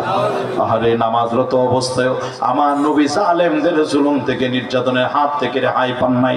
বন্ধুরা আমার, এত ভারী, এত ভারী, আমার নবী সেজদা থেকে মাথা উঠাতে পারছেন না। আরেকদিকে এটা পচা দুর্গন্ধ, নোংরা দুর্গন্ধযুক্ত, যেই কারণে দুর্গন্ধের কারণে আমার নবীর দম আটকে যাওয়ার উপক্রম, শ্বাস প্রশ্বাসটা আমার নবীর জন্য কঠিন হয়ে পড়েছে। এই অবস্থার প্রত্যক্ষ দর্শনকারী, প্রত্যক্ষ বর্ণনাকারী হযরত আব্দুল্লাহ ইবনে মাসউদ রাদিয়াল্লাহু তাআলা, তখন তার বয়স কম, তিনি পিচ্চি, অল্প বয়সের সাহাবী। তিনি বলেন, আমি তো দূর থেকে সবগুলি দৃশ্য দেখতেছি, কিন্তু আমার করার কিছুই ছিল না, কারণ আমার বয়স হলো কম, এরা সবাই হলো মুরব্বী, আমি ছোট্ট মানুষ, এরা বড় মানুষ, সমাজের মাতবর, সমাজের বড় বড় লিডার। তাছাড়া আমি হলাম একলা, ওরা হলো বহুজন, আমি একা সকলের মোকাবেলা কিভাবে করতে পারি? এই জন্য একটা তোর মানলাম। হযরত ফাতেমাতুজ জাহরার বাড়িতে গিয়ে বললাম, ফাতেমা, এই যে বিশ্ব নবীর মাথা মুবারকের উপরে কাফের দুরাচারীরা উটের পচা নারী বুড়িগুলো ফেলে দিয়েছে, নবীজি বড় কষ্ট হইতেছে, আমাদের নবী সেজদা থেকে মাথা উঠাতে পারছেন না, দুর্গন্ধের কারণে মনে হয় নবীজির শ্বাস প্রশ্বাস গ্রহণ করা কঠিন হয়ে পড়েছে। ফাতেমা, আর দেরি করো না, জলদি করে চলো, আমরা দুজন মিলে যাই। দুজন মিলে গিয়ে নবীজির মাথার উপর থেকে উটের পচা নারী বুড়িগুলি সরায় দেয়। পচা নারী বুড়িগুলি সরায় দিলে আশা করা যায় নবীজির সেজদা থেকে মাথা উঠাতে পারবেন? বন্ধুরা আমার, হযরত ফাতেমা দৌড়ে গেলেন, কাফেরদেরকে অনেক কিছু বললেন। নবীজির মাথার উপর থেকে পচা নারী গুড়ি গুড়ি সরাইলেন। এরপর আল্লাহর নবীর সেজদা থেকে মাথা উঠাইছেন। বলার উদ্দেশ্য হলো, আমার নবী সবচেয়ে বেশি কষ্ট করেছেন। নবীজি বলেন, অন্য কাউকে এত কষ্ট দেওয়া হয় নাই, আমাকে যতটা কষ্ট দেওয়া হয়েছে, যতটা নির্যাতন করা হয়েছে, আমাকে দিনের জন্য যে ভয় ভীতি দেখানো হয়েছে, অন্য কাউকে এত ভয় ভীতি দেখানো হয় নাই। চিন্তা করেন জালেমের জুলুমের মাত্রা কত ছিল। নবীজি নামাজ পড়তেছেন, এই সময়টাও তারা জুলুম থেকে নবীকে রেহাই দেয় না। আল্লাহ নবী দ্বীনের জন্য তায়েফের ময়দানে রক্তে রঞ্জিত হয়েছেন, ঠিক কিনা জোরে বলেন? ওদের ময়দানে দান্দর মুবারক শহীদ করেছেন রাহমাতুল লিল আলামিন বিশ্বনবী। 27 যুদ্ধে কাফেরদের মোকাবেলায় নিজে নেতৃত্ব দিয়েছেন। নবীজি ছিলেন প্রধান সেনাপতি, 27 যুদ্ধে অংশগ্রহণ করেছেন। বহু আরো যুদ্ধে নবীজি নিজে যেতে পারেন নাই, বিশেষ কোন সাহাবীর নেতৃত্বে কাফেলা বানিয়ে নবীজি তাদেরকে কাফেরদের মোকাবেলায় জিহাদে পাঠায় দিয়েছেন। বন্ধুরা আমার, নবীজিও কষ্ট করেছেন, সাহাবায়ে কেরামও কষ্ট করেছেন। সাহাবীরা যে শুধু পুরুষ সাহাবীরা কষ্ট করেছেন তা নয়, ইসলামের মধ্যে আমার মা বোনদের কষ্ট এবং অবদান কোনো অংশে কম না। বন্ধুরা আমার, আপনাদের ইতিহাস জানা আছে, এই দ্বীনের জন্য, ঈমানের জন্য, ইসলামের জন্য, কোরআনের জন্য, নবীর ইজ্জত রক্ষার জন্য আল্লাহর জমিনে যিনি সর্বপ্রথম বুকের তাজা খুন ঢেলে দিয়েছিলেন, তিনি একজন মহিষী নারী, মা সুমাইয়া রাদিয়াল্লাহু তাআলা আনহা, ঠিক কিনা জোরে বলেন? উম্মতের মধ্যে সর্বপ্রথম যিনি কালিমা পড়েছিলেন, আমার নবীর নবুয়তের চেহারাটা সর্বপ্রথম যিনি জিয়ারত করেছিলেন, দর্শন করেছিলেন, নবীজির উপরে প্রথম যিনি ঈমান এনেছিলেন, নবীজির সাথে সবার আগে সর্বপ্রথম যিনি নামাজ পড়ার সৌভাগ্য অর্জন করেছিলেন, তিনি একজন মহিষী নারী, আমাদের মা হযরত খাদিজাতুল কুবরা রাদিয়াল্লাহু তাআলা আনহা, যিনি নিজের বাড়িঘর দিয়ে, জীবন দিয়ে, যিনি তার ধন সম্পদ দিয়ে, সব কিছু দিয়ে আমার নবীকে বরণ করেছিলেন। চিল্লায় বলেন সুবহানাল্লাহ। আর ইসলামের মধ্যে আমার মা বোনদের অবদান আছে না নাই? আর একটু জোরে বলেন না বাবা। কতক্ষণ আসছে, আর একটু কথা বলে ফেলি। কুখ্যাত আবু জেহেলের এক বান্দি ছিল হযরতে জিন্নিরা রাদিয়াল্লাহু তাআলা আনহা। আমাদের কথা কি আপনাদের অসুবিধা হইতেছে, সমস্যা হইতেছে? বন্ধুরা আমার, হযরতে জিন্নিরা রাদিয়াল্লাহু তাআলা আনহা কুখ্যাত আবু জেহেলের বাড়ির কাজের বুয়া, কাজের মহিলা। হেদায়েতের মালিক আমার আল্লাহ, আল্লাহ পাকের ইচ্ছা। কুখ্যাত আবু জেহেল লিডার, আমরা তো সত্যি তার কপালে হেদায়েত জুটে নাই, অথচ তার বাড়ির, তার ঘরের কাজের মহিলাকে আল্লাহ হেদায়েত দান করেছেন। বুঝে থাকলে আওয়াজ দিয়ে বলেন, হেদায়েতের মালিক কে? সবাই বলেন, হেদায়েত দেওয়ার মালিক কে? হেদায়েত দেওয়ার একমাত্র মালিক হচ্ছে আল্লাহ। এই কারণে আল্লাহ হয়তো আবু জেহেলের জন্য হেদায়েতকে মঞ্জুর করেন নাই, জিন্নিরার জন্য হেদায়েত কবুল করেছেন, মঞ্জুর করেছেন। বন্ধুরা আমার, হযরত জিন্নিরা ঈমানকে গোপন রাখছেন, কিন্তু ঈমান তো এমন একটা জিনিস, এটাকে গোপন রাখা যায় না। আতরের সুঘ্রাণ গায়ে মাখছেন, ঘেরান যেমন আশপাশের লোকেরা পাবে, ঈমানের খুশবু যার ভিতরে আছে, এর সুঘ্রাণও আশপাশের লোকেরা অনুভব করতে পারবে, ঠিক কিনা জোরে বলে? আবু জাহেল যে কোনো উপায় বুঝে গেছে তিনি ঈমানদার। জিন্নিরকে জিজ্ঞেস করেছেন, নিরাশ সত্যি করে বলো, তুমি কি কালিমা পড়ে মুসলমান হয়ে গেছো কিনা? তিনি অস্বীকার করেন নাই, তিনি মিথ্যার আশ্রয় নেন নাই, স্পষ্টভাবে বলে দিলেন, হ্যাঁ নেতাজি, আমি তো বহু আগে, আরো অনেক আগে কালিমা পড়ে মুসলমান হয়ে গেছি। চিৎকার দিয়ে জোরে বলেন সুবহানাল্লাহ। একজন মহিলা মানুষ, অবলা নারী, দুর্বল একজন নারী, ঘরের কাজের মহিলা, তিনিও চিন্তা করলেন না আমার উপরে কি হবে, নির্যাতনের অবস্থাটা কি হবে। নবীরই ছাড় দেয় না, আরও তো কাজের মহিলা। বন্ধুরা আমার, আবু জেহেল বলল, জিন্নিরা আমার বাড়িতে থাকো, আমার বাড়িতে খাও, আমার কাপড় চোপড় পরো, আমার দেওয়া সবকিছু ভোগ করো, আর কালিমা পড়বা আরেকজনের, এটা হবে না, এটা হবে না। আমার বাড়িতে যদি থাকতে হয় অবশ্যই কালিমা ছাড়তে হবে। আমরা যেভাবে বাপ দাদার অনুসরণ করি, মূর্তি পূজা করি, সেগুলোর পূজা করতে হবে। জোরে কোন নাউজুবিল্লাহ। হযরত জিন্নিরা ঈমানের বলে বলিয়ান হয়ে গেলেন, স্পষ্ট ভাষায় বলে দিলেন, নেতা গো, তোমার সব কথা রাখতে পারবো, এই কথাগুলি আমি রাখতে পারবো না। শুধু শোনো, ঈমান আনার অপরাধে যদি আমাকে মেরে ফেলা হয়, আমাকে যদি শহীদ করে ফেলা হয়, আমার শরীর যদি কেটে টুকরা টুকরা করে ফেলা হয়, টুকরা টুকরা হইতে রাজি, শহীদ হইতে রাজি, জীবন দিতে রাজি, কিন্তু কালিমা ছাড়তে রাজি না। জীবন দেব, কালিমা দেব না। আওয়াজ দিয়ে কন্যা সুবহানাল্লাহ। বন্ধুরা আমার, কুখ্যাত আবু জাহেল রাগান্বিত হয়ে মোটা একটা লাঠি নিয়ে হচ্ছে জিন্নিরার মাথায় যখন প্রচন্ড ভাবে আঘাত করে মাথা ফেটে যায়, রক্তে রঞ্জিত হয়ে যায় মহিলা সাহাবী হযরত জিন্নিরা। শুধু তাই না, প্রচন্ড আঘাতের কারণে চোখ নষ্ট হয়ে যায়, চোখের জ্যোতি বিলুপ্ত হয়ে যায়, তিনি অন্ধ হয়ে গেছেন। কুখ্যাত আবু জাহেল হাসতে হাসতে বলে, ওই যে কাটা গায়ে লবণের ছিটা একটা কথা আছে, এমন মারধর করে আহত করলো, রক্তে রঞ্জিত করলো।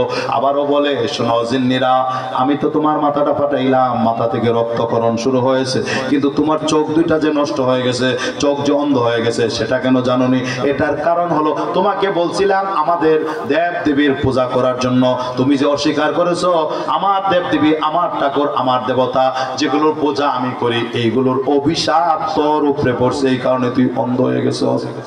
জোরে কর নাউজুবিল্লাহ, আর একটু জোরে কর নাউজুবিল্লাহ। বন্ধুরা আমার, আমি আপনাদেরকে জিজ্ঞেস করি, চোখ দেওয়ার মালিককে? চোখ নিয়ে যাওয়ার মালিককে? হায়াতের মালিককে? মৌতের মালিককে? ক্ষমতা দেওয়ার মালিককে? ক্ষমতা নেওয়ার মালিককে?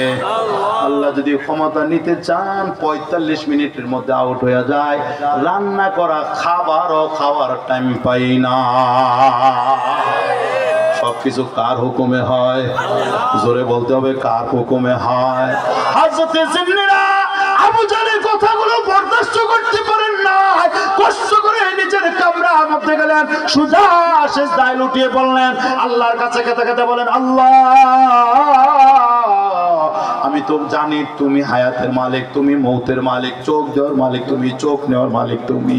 আবু জাহেলের আঘাতে আমার মাথা ফেটে গেছে, রক্তে রঞ্জিত হয়েছে, কোনো দুঃখ নাই, কোনো কষ্ট নাই। আল্লাহ গো, ঈমানের খাতিরে প্রয়োজনে আমি শহীদ হতে রাজি, কিন্তু ঈমান ছাড়তে রাজি না, কালিমা ছাড়তে রাজি না। আল্লাহ গো, আবু জাহেলের সবগুলি কথা মানতে পারি, শেষ কথাটা মানতে পারি না। কুখ্যাত আবু জাহেল সে বলেছে তার ঠাকুর, তার দেবতা অভিশাপ নাকি আমার গায়ে লাগছে, এই কারণে আমি অন্ধ হয়ে গেছি। না না, এই কথাগুলি বলে সে আমাকে লজ্জা দিতে চায়। আল্লাহ, এই কারণে তোমার কুদরতি পায়ে সিজদায় লুটিয়ে পড়ে তোমার কাছে কায়মনুবাককে দোয়া করি, মেহেরবানি করে আল্লাহ আমার দুইটা চোখ শুধু ফিরায়া দাও, আমি যেন লজ্জিত না হই, আবু জাহেল যেন লজ্জিত হয়, আবু জাহেলকে যেন দেখায় দিতে পারি। না না, তোর দেবতা চোখ নেই নাই, চোখ নিয়েছিলেন আমার আল্লাহ, দিয়েছেন আমার আল্লাহ। বন্ধু, মহিলা যখন কায়মনুবাককে আল্লাহর কাছে দোয়া করে, আরে আমার আল্লাহ তো ওয়াদা করেছেন, উদউনি আস্তাজিব লাকুম, বান্দা তুই আমারে ডাক দে, আমি তোর ডাকে সাড়া দিব। জিন্নিরা ডাক দিলেন, আল্লাহ ডাকে সাড়া দিয়েছেন, সিজদা থেকে মাথা তুলবার আগে আগে আমার আল্লাহ তার দুইটা চোখ ফিরায় দিয়েছেন। জোরে কোন সুবহানাল্লাহ।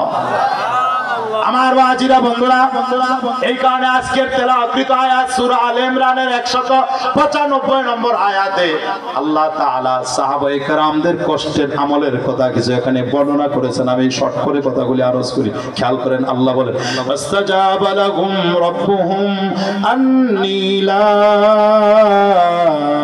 উযীউ আমালা আমিলিন মিনকুম মিন যাকারিন আও উনসা বাযুকুম মিন বা'দ। আল্লাহ বলেন, নবীর সাহাবীরা গো, তোমাদের ডাকে আল্লাহ সাড়া দিয়েছেন। আল্লাহ বলেন, তাদের ডাকে তাদের রব মহান আল্লাহ সাড়া দিয়েছেন। চিল্লায় বলুন সুবহানাল্লাহ। সাহাবীদের কিছু দোয়ার কথা এই আয়াতের আগে আল্লাহ রেকর্ড করেছেন। আল্লাহর কাছে তারা দোয়া করছেন, দোয়াগুলি আল্লাহর কাছে এত পছন্দনীয় হয়ে গেছে। আল্লাহ বলেন, আমি আল্লাহ তোমাদের দোয়া ফিরায় দেই নাই। নবীর সাহাবীরা গো, তোমাদের দোয়াটা আমি এভাবে কবুল করলাম। শোনো শোনো, আন্নী লা উযীউ আমালা আমিলিন মিনকুম মিন যাকারিন আও উনসা। নবীর সাহাবীরা, তোমাদের মধ্যে যে কেউ নর হোক, নারী হোক, পুরুষ হোক, মহিলা হোক, আমলকারী যারা আছে, তোমাদের আমলকারীদের কোন আমল আমি আল্লাহ ধ্বংস হতে দিব না, নষ্ট হতে দিব না। তার মানে নবীর সাহাবীরা গো, নারী হোক পুরুষ হোক, তোমাদের সকলের আমলগুলো আমি আল্লাহ হেফাজত করব। আমল হেফাজত করার মালিক কে? সাহাবীদের আমল আল্লাহ হেফাজত করবেন, আল্লাহ আশ্বস্ত করেছেন। কারণ কি জানেননি? আল্লাহর দরবারে আমল কবুল হওয়ার জন্য প্রধান শর্ত হচ্ছে দুইটা, একটা হলো ইখলাস, একটা হলো সুন্নত। পূর্ণ আন্তরিকতা নিয়ে আমল করতে হবে। এই দান সদকা সহ যা কিছু জীবনে করবেন সব কিছু করবেন শুধুমাত্র আল্লাহকে খুশি করার জন্য, লোক দেখানোর জন্য না, প্রশংসার জন্য না, ফুটাফুটির জন্য না, নির্বাচনের জন্য না। যা দিবেন শুধুমাত্র কাকে খুশি করার জন্য। এই বাবা জোরে বলেন না, কাকে খুশি করার জন্য। সাহাবীদের আমলের ভিতরে ইখলাস ছিল। সাহাবীরা সুন্নাত অনুযায়ী আমল করছেন, সব আমল কবুল। আমরা যারা আমল করি কারো কারো তো ইখলাসও নাই, সুন্নাতও নাই, আমল গেল গুল্লা। কারো ভিতরে ইখলাস আছে, সুন্নাত নাই, এটাও গুল্লা। কারো ভিতরে সুন্নাত আছে, ইখলাস নাই, এটাও গুল্লা। অতএব আমল যদি আল্লাহর দরবারে কবুল করাইতে হয়, সবগুলো আমলে দুইটা জিনিস খেয়াল রাখতে হবে। একটা হলো ইখলাস, এই আমলটা শুধু আল্লাহর জন্য করতে হবে। দুই নম্বর হলো আমলটা ইখলাসের সাথে করলেই হবে না, সুন্নত তরিকা থাকতে হবে। সুন্নত তরিকা করার জন্য আপনার ইলম শিখতে হবে, ঠিক কি না? ধরে বলে ইলম না থাকলে তো আপনি সুন্নত তরিকা আমল করতে পারবেন না। আমি পারবো না। মুহতারাম হাজিরিন, আল্লাহ তাআলা সাহাবীদের আমল হেফাজতের আশ্বস্ত করেছেন, কিন্তু আমরা আমাদের দোষের কারণে, আমাদের বোকামের কারণে অনেক সময় আমাদের আমলগুলো নিজেরাই বরবাদ করে ফেলি। আমি আপনাদেরকে জিজ্ঞেস করি, কোন ইমানদার, আমরা যারা ঈমান আনার পরে সে যদি কোনো কুফরি কাজে লিপ্ত হয়, শিরকি কাজে লিপ্ত হয়, আপনারা চিন্তা করে জবাব দেন, মুসলমান কুফরি কাজে অথবা শিরকি কাজে লিপ্ত হয়েছে, বলেন তো তার ঈমান আছে না গেছে? জোরে বলতে হবে। জিজ্ঞেস করি, ঈমানী চেতনা নিয়ে বলবেন, এই কপালটার মালিক কে? সৃষ্টি করলেন কে? সুতরাং সেজদা পাওয়ার একমাত্র মালিক কে? না আর কাউকে সেজদা করা যায়?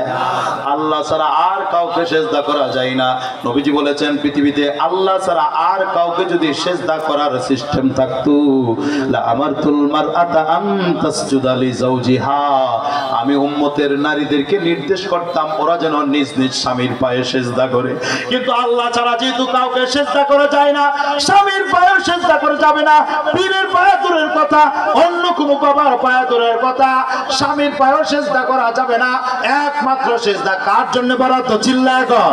সুতরাং কোন মুসলমান যদি গায়রুল্লাহকে পূজা করে মাজারে গিয়ে উক্ত হয়ে সেজদা দেয়, কোরআন প্রমাণ করে, লা ইন আশরাকতা লা ইয়াহবাতান্না আমালুকা, তুমি যে শিরকি কাজে লিপ্ত হয়েছে তোমার সারা জীবনের আমল বাতিল, সারা জীবনের নামাজ বাতিল, সারা জীবনের রোজা বাতিল, হজ বাতিল, উমরা বাতিল, যাকাত বাতিল, দান সদকা বাতিল, কুরবানি বাতিল, তোমার ঈমান বাতিল। নতুন করে কালিমা পড়তে হবে, নতুন করে আমল করতে হবে, ঠিক কি না?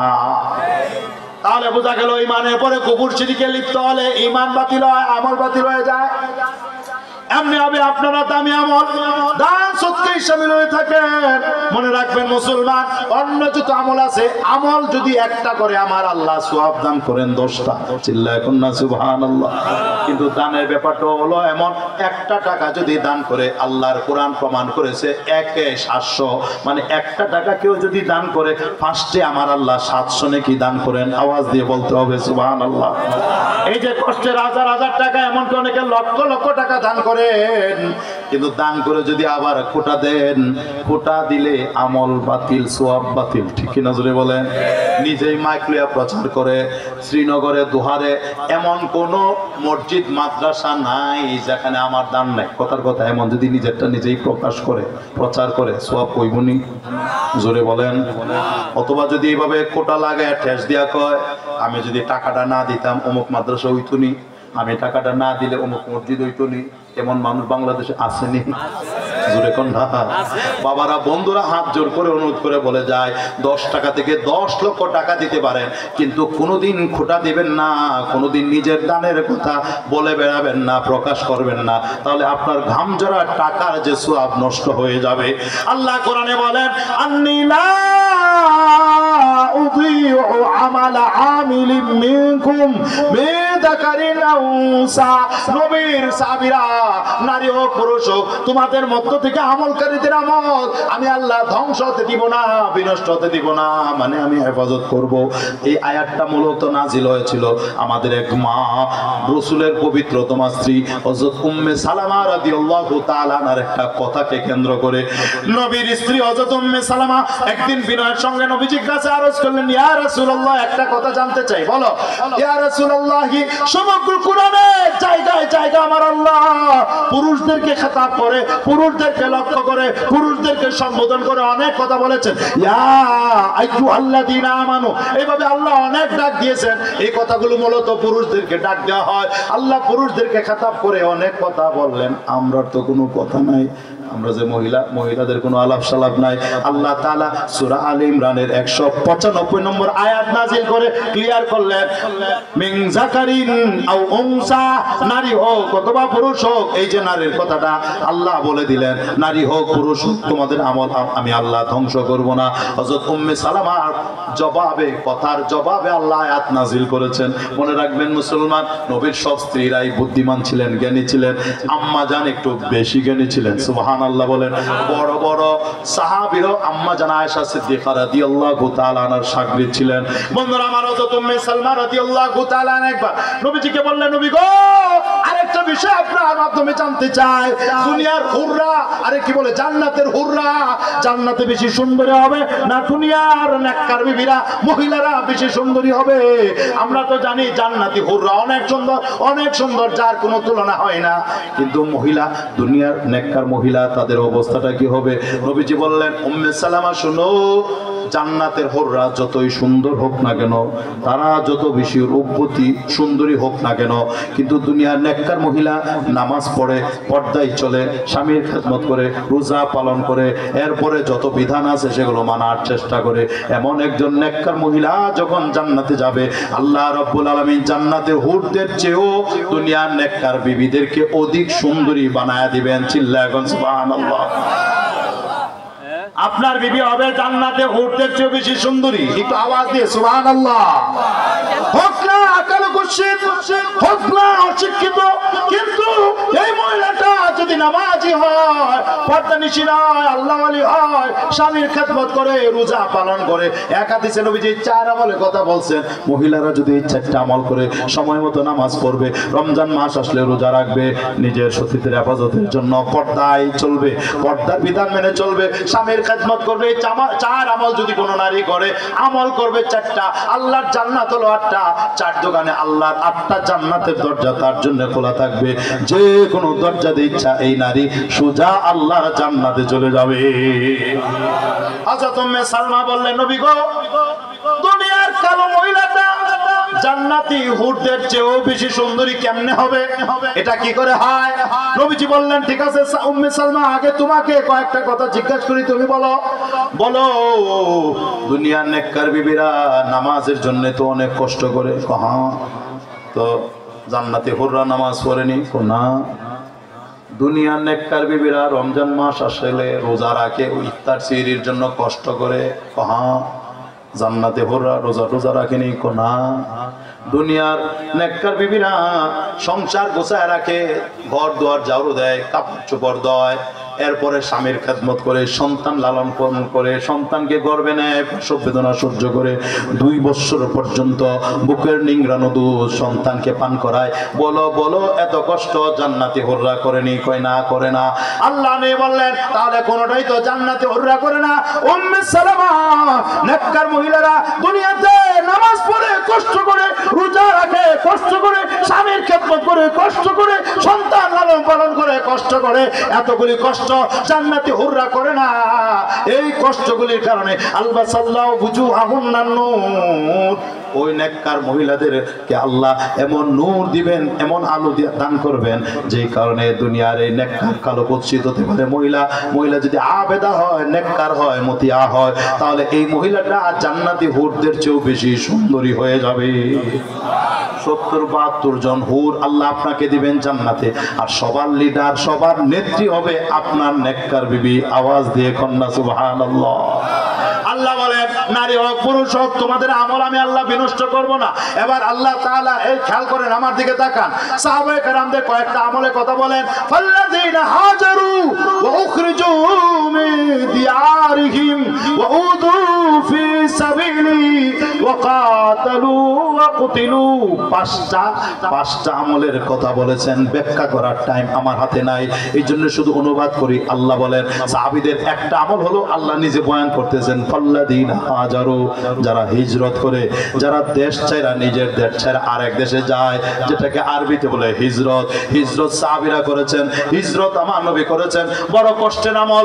ও বন্ধু, সাহাবীরা বাড়ি ছাড়ছেন, রাসূল ছাড়েন নাই। সাহাবীরা বিবি ছাড়ছেন, রাসূল ছাড়েন নাই। সাহাবীরা ধন সম্পদ ত্যাগ করেছেন, রাসূলকে ত্যাগ করেন নাই। আদরের কলিজার টুকরা সন্তানদেরকে ত্যাগ করছেন, কিছু রাসূলকে ছাড়েন নাই। ঠিক কিনা জোরে বলেন। হযরত সাদ ইবনে আবি ওয়াক্কাস রাদিয়াল্লাহু তাআলা আনহু হিজরত করার জন্য বিবি বাচ্চাকে নিয়ে রাত্রি অন্ধকারে রওনা করেছেন। কাফেররা ঘেরাও দিয়ে বলল, এই সাদ কোথায় যাও? কই আর মক্কায় থাকবো না, মক্কা থেকে হিজরত করে মদিনাতে চলে যাব। ভালো কথা, তুমি হিজরত করে চলে যাবে, ভালো কথা, কিন্তু আমাদের দেশের মেয়ে, তোমার বউ, তাকে যেতে দেওয়া হবে না, তোমার সন্তানকে তোমার সাথে যেতে দেওয়া হবে না, তুমি একলা যদি যাইতে চাও যাইতে পারো। সাদ বলে, যাও, ঠিক আছে, বিবিরেও রাখলাম, ছেলেরাও রাখলাম, বিবি বাচ্চা ত্যাগ করলাম, আমি একলাই যাব, সব ছাড়তে পারি, রাসূলকে ছাড়তে পারি না। আওয়াজ দিয়ে চিল্লা জোরে বল সুবহানাল্লাহ। বন্ধুরা আমার, মদিনাতে হাজির হলেন। হিজরতের পর 20 দিন পার হয়ে গেছে। সাহাবী সাদ ইবনে আবি ওয়াক্কাসের মনটা মরা মরা। আল্লাহ নবী বিষয়টা মার করেছেন, কাছে ডাকলেন, বললেন, সাদ, মনটা বেজার বেজার, খারাপ খারাপ দেখা যায়। ও বিবির কথা বুঝি মনে হইছে, গোলাবনের কথা বুঝি মনে হইছে। আমার আপনার মতো মানুষ যেভাবে কথা কয় মুনাফিকি মার্কা, না না, আপনি যেটা ভাবছেন সেটা না। কিন্তু সাহাবীরা সরাসরি বলছেন, হ্যাঁ আল্লাহ রাসূল, আজকে 20 দিন পার হয়ে গেল, বিবির কথা মনে পড়ে, বাচ্চাদের কথা, কলিজার টুকরা আদরের সন্তানগুলির কথা মনে পড়ে। নবী গো, এদেরকে নির্বাণা করেছিলাম, কিন্তু কাফের বেঈমানেরা বিবিকে কেড়ে নিল, সন্তানকে কেড়ে নিল, আমার সাথে আসতে দিল না, আমি একলা আসছি। নবী গো, বউ ছাড়লাম, সন্তান ছাড়লাম, আপনাকে তো ছাড়লাম না। আজকে 20 দিন পার হয়ে যায়, সারাদিন কাম কাজে সব ভুলা যায়, রাত্রিবেলায় নীরবে নিবৃতে বিছানায় যখন পা রাখি আর বরদাস্ত করতে পারি না। বিছানায় যাওয়ার পর বিবির কথা চোখে ভেসে ওঠে, মনে পড়ে যায়, সন্তানের কথা মনে পড়ে যায়, এই জন্য ভালো লাগে না। কি করতে পারি নবী গো? নবীজি বললেন, সাত, অসুবিধা নাই, বিবি ছাড়ছো, সন্তান ছাড়ছো, অসুবিধা নাই, রাসূলকে ছাড়ো নাই, এই কারণে আল্লাহ দুনিয়া এবং আখিরাতের কল্যাণ তোমার পায়ের নিচে রাখা দিয়েছেন। চিল্লায় বলেন সুবহানাল্লাহ। তো সাহাবায়ে কেরাম হিজরত করেছেন, উখরিজু মিন দিয়ারিহিম, অন্যায়ভাবে তাদেরকে বাড়িঘর থেকে বের করা হয়েছে। আমার নবীকে অন্যায়ভাবে বের করা হয়েছে, সাহাবায়ে কেরামকে অন্যায়ভাবে বের করা হয়েছে। আল্লাহ বলেন, যারা হিজরত করলো বাড়িঘর থেকে তাদেরকে তাড়ানো হলো।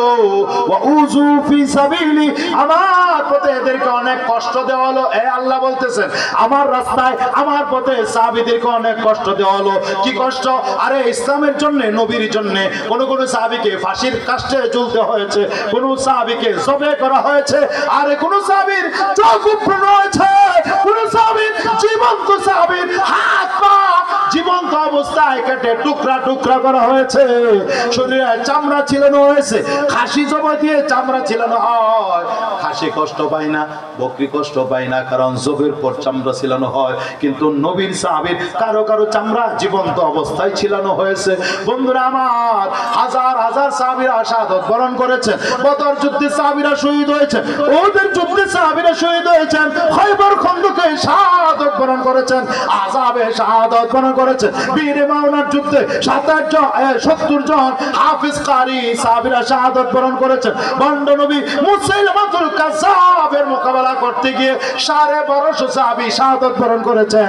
1250 সাহাবী যারা শহীদ হলেন, এদের মধ্যে 750 ছিলেন হাফেজ, আলেম, কারি। চিল্লায় কন্না সুবহানাল্লাহ।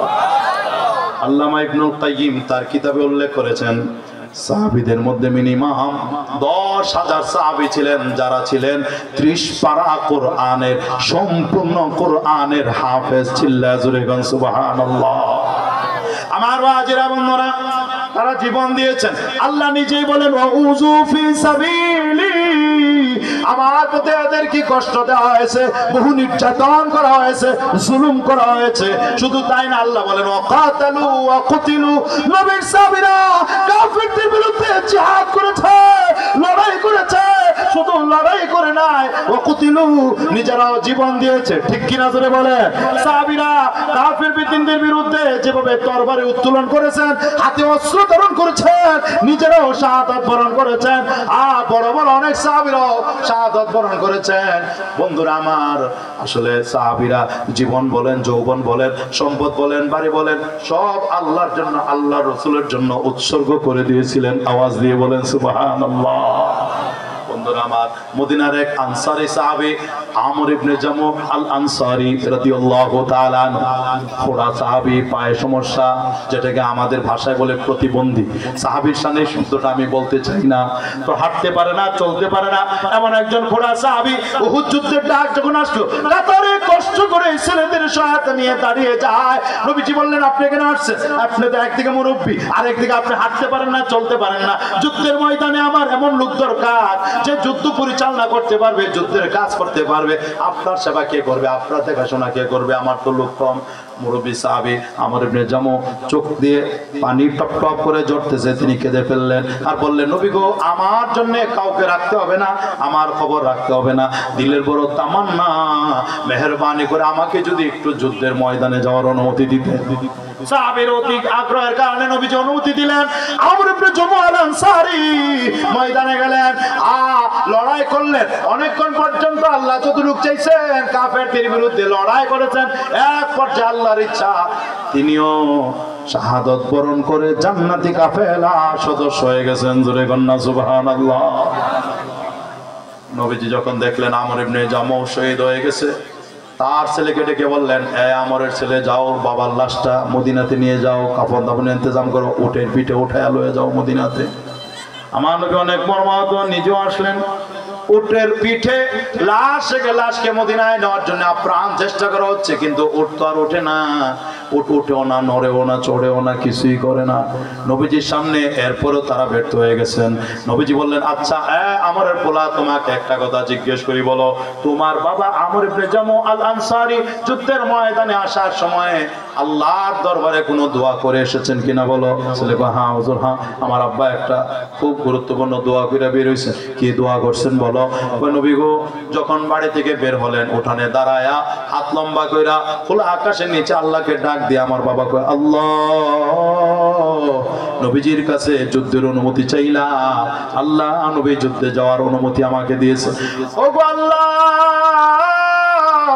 জিহাদে যাওয়ার শক্তি চাই, আমাকে শক্তি দাও, আমি যেন কাফেরদের বিরুদ্ধে লড়াই করতে পারি, নবীর দুশমনদেরকে খতম করতে পারি। শুধু তাই না, খতম করব, রাসূলের ইজ্জত রক্ষার জন্য জীবন দেব, রক্ত দেব, শহীদ হব।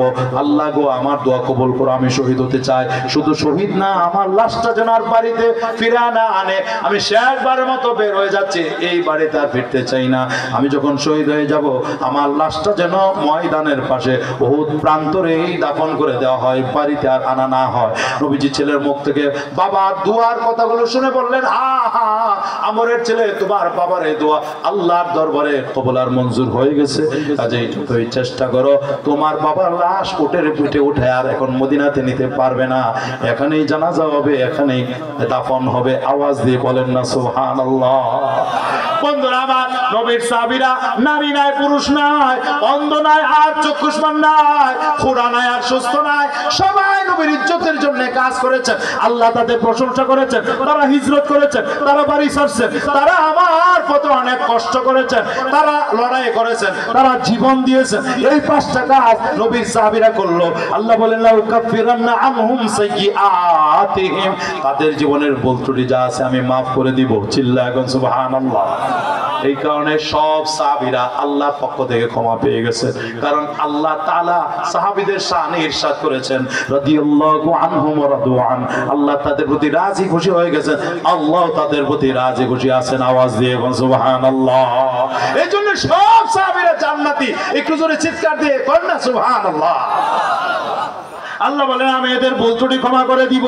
শুধু তাই না, ওয়ালা উদখিলান্নাকুম জান্নাত জান্নাতিন তাজরি মিন তাহতিহাল আনহার, আমি এদেরকে এমন জান্নাতে প্রবেশ করাবো যে জান্নাতের তলদেশ দিয়ে নদ নদী প্রবাহিত হতে থাকবে।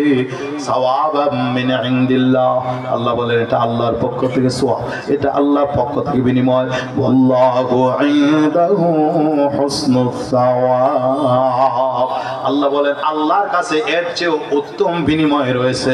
জান্নাতে আল্লাহ যে বিনিময় দিবেন এটা কেউ চোখেও দেখে নাই, কানেও শুনে নাই, এমনকি হৃদয় দিয়ে কল্পনাও করতে পারে না, ঠিক কি না? এই জন্য আমি বলে যাই, সাহাবীরা যে আমলগুলি করেছেন, যেভাবে করেছেন, রাসূলের পদাঙ্ক যেভাবে অনুসরণ করেছেন সেভাবে করতে হবে। আমল যা করব আল্লাহর হুকুম মতো, নবীর তরিকা মতো এবং সাহাবায়ে কেরামের কর্ম পদ্ধতি অনুযায়ী আমল করব ইনশাআল্লাহ। তাহলে সে আমল কবুল হবে, সুন্দর হবে। সাহাবীদের জন্য আল্লাহ যে ওয়াদা করেছেন আমরা সে ওয়াদার ভাগীদার হয়ে যাব। আল্লাহ আমাদেরকেও মাফ করে দিবেন ইনশাআল্লাহ, আমরাও জান্নাতি হতে পারবো।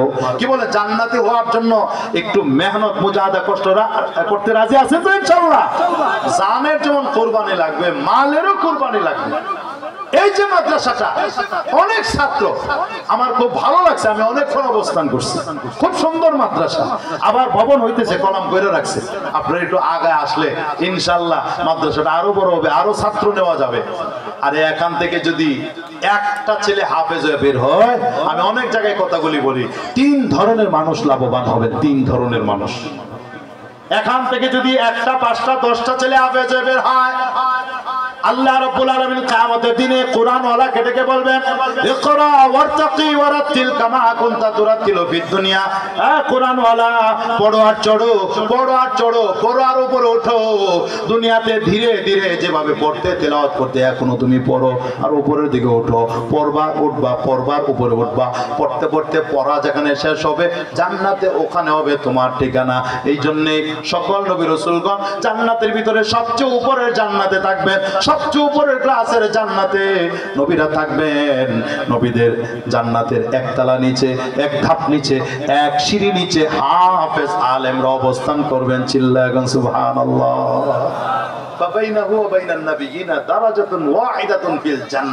জান্নাতের মধ্যে শুধু একটা মাত্র স্তর ব্যবধান থাকবে। নবীরা নবী হওয়ার কারণে সবচেয়ে উপরে, আর আলেম উলামা হাফেজারা নবী না, তবে ওয়ারাসাতুল আম্বিয়া, নবীর ওয়ারিস। এই কারণে এরা নবীর কাছাকাছি, একতলা নিচেই এরা থাকবে, নিচতলায় এরা থাকবে, উপরতলায় নবীরা। তাহলে এই হাফেজরা আলেমরা দুনিয়াতে অনেক কষ্ট করতেছে দ্বীনের জন্য, কোরআনের জন্য, ইসলামের জন্য, কিন্তু আল্লাহ তাদের মর্যাদা দিবেন জান্নাতে। নবীদের পরপরই হাফেজ আলেমদের জায়গা। আওয়াজ দিয়ে বলতে হবে সুবহানাল্লাহ। 2 নম্বর, যে বাবা মা কষ্ট করে সন্তানকে হাফেজ বানাইলো, আলেম বানাইলো, আল্লাহ কোরআনের ইজ্জত সেদিন রাখবেন। প্রসিদ্ধ বর্ণনা আপনারা জানেন, সেদিন মুসিবতের দিন হাফেজে কোরআনের আব্বা আম্মাকে আল্লাহ তাআলা স্বর্ণের চেয়ারে বসে মাথায় মুকুট পরায় দিবেন। চিল্লায় সুবহানাল্লাহ। কথাটা বোঝার চেষ্টা করেন। আজকে যদি হাফেজদেরকে পাগড়ি দেওয়া হয়, আমাদের মুরব্বী আল্লামা আব্দুল্লাহ হুজুর বরকতি হাতে পাগড়ি পেঁচায় দিবেন বাচ্চাদের মাথায়। কোনো না কোনো আলেমের মাধ্যমে হাফেজদের মাথায় পাগড়ি দেওয়া হয়, ঠিক কিনা জোরে বলেন? কিন্তু হাফেজ কোরআনের আব্বা আম্মার মাথায় যে মুকুটটা পরানো হবে, কোনো আলেম না, কোনো হাফেজ না, কোনো পীর না, কোনো বুজুর্গ না, স্বয়ং আল্লাহ তাআলা নিজ কুদরতি হাতে হাফেজ কোরআনের আব্বা আম্মার মাথায় মুকুট পরায় দিবেন। চিল্লায় সুবহানাল্লাহ। তাহলে হাফেজরাও সম্মানিত হবে, হাফেজের আব্বা আম্মা সম্মানিত হবে, ঠিক কিনা? আওয়াজ দিয়ে বলেন। 3 নম্বর, একজন হাফেজে কোরআন, হাফেজের পিছনে অনেকের অবদান থাকে। দান খয়রাত করে, বিল্ডিং করে, এরপর রুম কইরা দেয়, রড দেয়, সিমেন্ট দেয়, বালু দেয়, কোরআন শরীফ দেয়, রিয়াল দেয়, কাপড় দেয়, টাকা পয়সা দেয়, খাওন দেয়, কত কিছু করে, লজিং খাওয়ায়, ইত্যাদি ইত্যাদি। এই কারণে আল্লাহ তাআলা স্পেশাল ব্যবস্থা করেছেন। সেদিন মুসিবতের দিন হাফেজ যখন জান্নাতে যেতে চাইবে, আল্লাহ ডাক দিয়ে বলবেন, এই হাফেজ কোরআন যার আমলটা ভালো ছিল, হালালকে হালাল জেনে হারামকে হারাম জেনে আমল করেছিল, আল্লাহ ডাক দিয়ে বলবেন তুমি একলা জান্নাতে যাইবা। এটা কি করে হয়? তুমি হাফেজ হওয়ার পিছনে তো অনেকের অবদান ছিল। মিনিমাম আমি অফার করলাম, অথরিটি দিলাম, পাওয়ার দিলাম, এমন 10 জনকে সুপারিশ করে তোমার সাথে জান্নাতে নিয়ে যাইবা যাদের জন্য জাহান্নাম ওয়াজিব হয়ে গেছে, যারা জাহান্নামের আসামি, অপরাধী, জাহান্নামের ফয়সালা হয়ে গেছে, টিকিট পেয়ে গেছে। এরকম বেছে বেছে তোমার মন মতো 10 জন জাহান্নামীকে সুপারিশ করে জান্নাতে নিয়ে যাও। চিল্লায় এখন সুবহানাল্লাহ। কোন 10 জনকে নিয়ে যাবে ক্লিয়ার হাদিসে পাওয়া যায় না, তবে আকাবের বুজুর্গানে দিন তারা বলেছেন হাফেজে কোরআন তো প্রথমে আপনজনকে তালাশ করবে, আপনজনের মধ্যে সর্বোত্তম বাবা মাকে তালাশ করবে। আল্লাহ না করুক কোনো অসুবিধা যদি হয়ে থাকে, কোরআন নিয়ে হাজির হয়ে কোরআনের মাধ্যমে সুপারিশ করে বাবা মাকে মুক্ত করে আল্লাহর জান্নাতে নিয়ে যাবে। জোরে গান সুবহানাল্লাহ। 2 নম্বর হাফেজে কোরআন সুপারিশ করবে দাদা দাদির জন্য। 3 নম্বর হাফেজে কোরআন সুপারিশ করবে নানা নানির জন্য। 4 নম্বর হাফেজে কোরআন সুপারিশ করবে শ্বশুর শাশুড়ির জন্য। 5 নম্বর হাফেজে কোরআন সুপারিশ করবে লজিং মাস্টারনির জন্য, যাদের বাড়ির দানা পানি খেয়ে ছেলেটা হাফেজ হয়েছে, অথবা বোর্ডিং ব্যবস্থা ছিল, 1 বস্তা চাল 1 বস্তা ডাল ইত্যাদি ইত্যাদি দিয়ে সহযোগিতা করেছে, যাদের দান খেয়ে এই ছেলেটা 30 পারা কোরআনের হাফেজ হয়েছে। বিশ্বাস করেন হাফেজে কোরআন সেদিন আপনার সাথে বেঈমানি করবে না, নিমুখারামি করবে না। আপনার দানা পানি খেয়ে হাফেজ হলো, এই ছেলেটা আপনার জন্য সুপারিশ করবে, আপনার বিবির জন্য সুপারিশ করবে, সুপারিশ করে আল্লাহর জান্নাতে নিয়ে যাবে। আওয়াজ দিয়ে বলেন সুবহানাল্লাহ। এই জন্য বলে যায় হাফেজ হওয়া বড় মর্যাদার বিষয়। হ্যাঁ, মনে রাখবেন সর্বপ্রথম হাফেজ, সবচেয়ে বড় হাফেজ স্বয়ং আল্লাহ। সুবহানাল্লাহ বলেন। আল্লাহ তাআলা 1 নম্বরে হাফেজ, আল্লাহর পরে 2 নম্বরে হাফেজ হলেন হযরত জিবরাইল। কোরআনের ওইগুলো নবীর কাছে বহন করে নিয়ে আসতেন। জিবরাইল হলেন দ্বিতীয় হাফেজ, আল্লাহ এবং জিবরাইলের পরে 3 নম্বর হাফেজ হলেন আমার নবী। চিল্লায় কন্না সুবহানাল্লাহ। নবীজি সাহাবীদেরকে হাফেজ বানাইছেন। একটু আগে বললাম প্রায় 10,000 সাহাবী, তারা ছিলেন 30 পারা কোরআনের হাফেজ। এই মেহনত একের পর এক কি বলে ধারাবাহিকতায় চলতেছে। সেই সুবাদে আমাদের বাংলাদেশে এখন একটা জরিপে দেয়া গেছে, আমাদের পুরা বাংলাদেশে প্রায় 25 লক্ষ হাফেজে কোরআন রয়েছে। আপনি সারাবিতে তাওরাত, জবুর, ইনজিলের অরিজিনাল একটা কপিও পাবেন না, হাফেজও পাবেন না, কিন্তু সারা পৃথিবীতে কোরআনে হাফেজ খুঁজে পাবেন। সারা পৃথিবী দরকার নাই, শুধু বাংলাদেশের তথ্য যদি আপনি নেন তাহলে দেখবেন বাংলাদেশে প্রায় 25,000 হাফেজে কোরআন।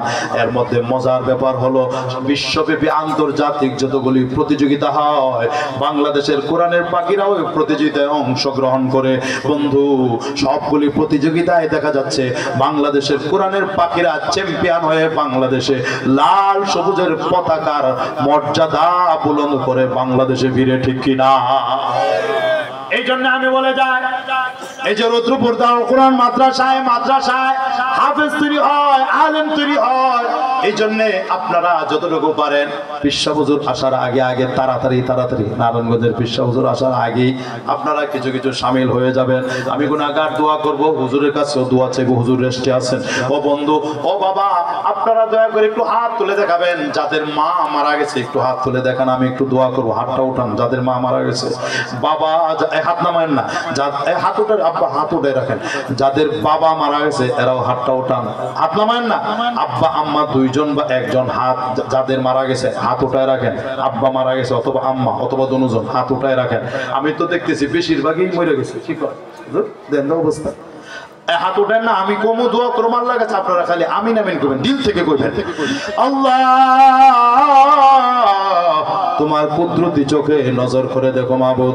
রুদ্রপুর দারুল কোরআন মাদ্রাসার ময়দানে এই যে হাজার হাজার মানুষ জমায়েত হলো, এখানে অনেক বাবারা, অনেক যুবকেরা, অনেক আলেম ওলামারা পর্যন্ত হাত তুলেছেন। আল্লাহ তাদের মা নাই, অনেকের বাবা নাই, অনেকের আব্বা আম্মা 2 জন কবরবাসী হয়ে গেছে। কবরটা এমন এক অন্ধকার ঘাটি, ওখানে সাথী নাই, বাতি নাই, বিছানা নাই, বালিশ নাই, সাপ বিচ্ছুর ঘর, কিরা পোকামাকড়ের ঘর, অন্ধকার, একাকিত্ব আর নির্জনতার ঘর। ওই অন্ধকার অন্ধকার ঘরে আব্বা কি অবস্থায় আছে, আম্মা কি অবস্থায় আছে। আরে একটা দিন আম্মা বলে ডাকতে পারি না, আব্বা বলে ডাকতে পারি না। প্রভু গো, অন্ধকার কবরে আব্বা শুয়ে আছে মাটির বিছানায়, আল্লাহ মা শুয়ে আছে মাটির বিছানায়। আমরা সন্তান বাবা মার জন্য দোয়া করতেছি, মেহেরবানি করে আব্বা আম্মার সারা জীবনের গুনাহগুলি মাফ করে দাও। চিল্লা এখন আমিন, আয় জোরে জোরে আমিন। আল্লাহ বাবা মার গায়ে জান্নাতি পোশাক পরা দাও, জোরে কোন আমিন। জান্নাতি বিছানা বাবা মার পিঠের নিচে বিছা দাও, আওয়াজ দিয়ে কোন আমিন। আল্লাহ বাবা মার কবরগুলোকে জান্নাতের টুকরা বানায় দাও, আওয়াজ দিয়ে কোন আমিন। আল্লাহ বাবা মার কবরগুলোকে আল্লাহ দৃষ্টির শেষ সীমানা পর্যন্ত প্রশস্ত করে দাও, জান্নাতের আলো বাতাস অটোমেটিক বাবা মার কবরে পৌঁছায় দাও, জোরে বলেন আমিন।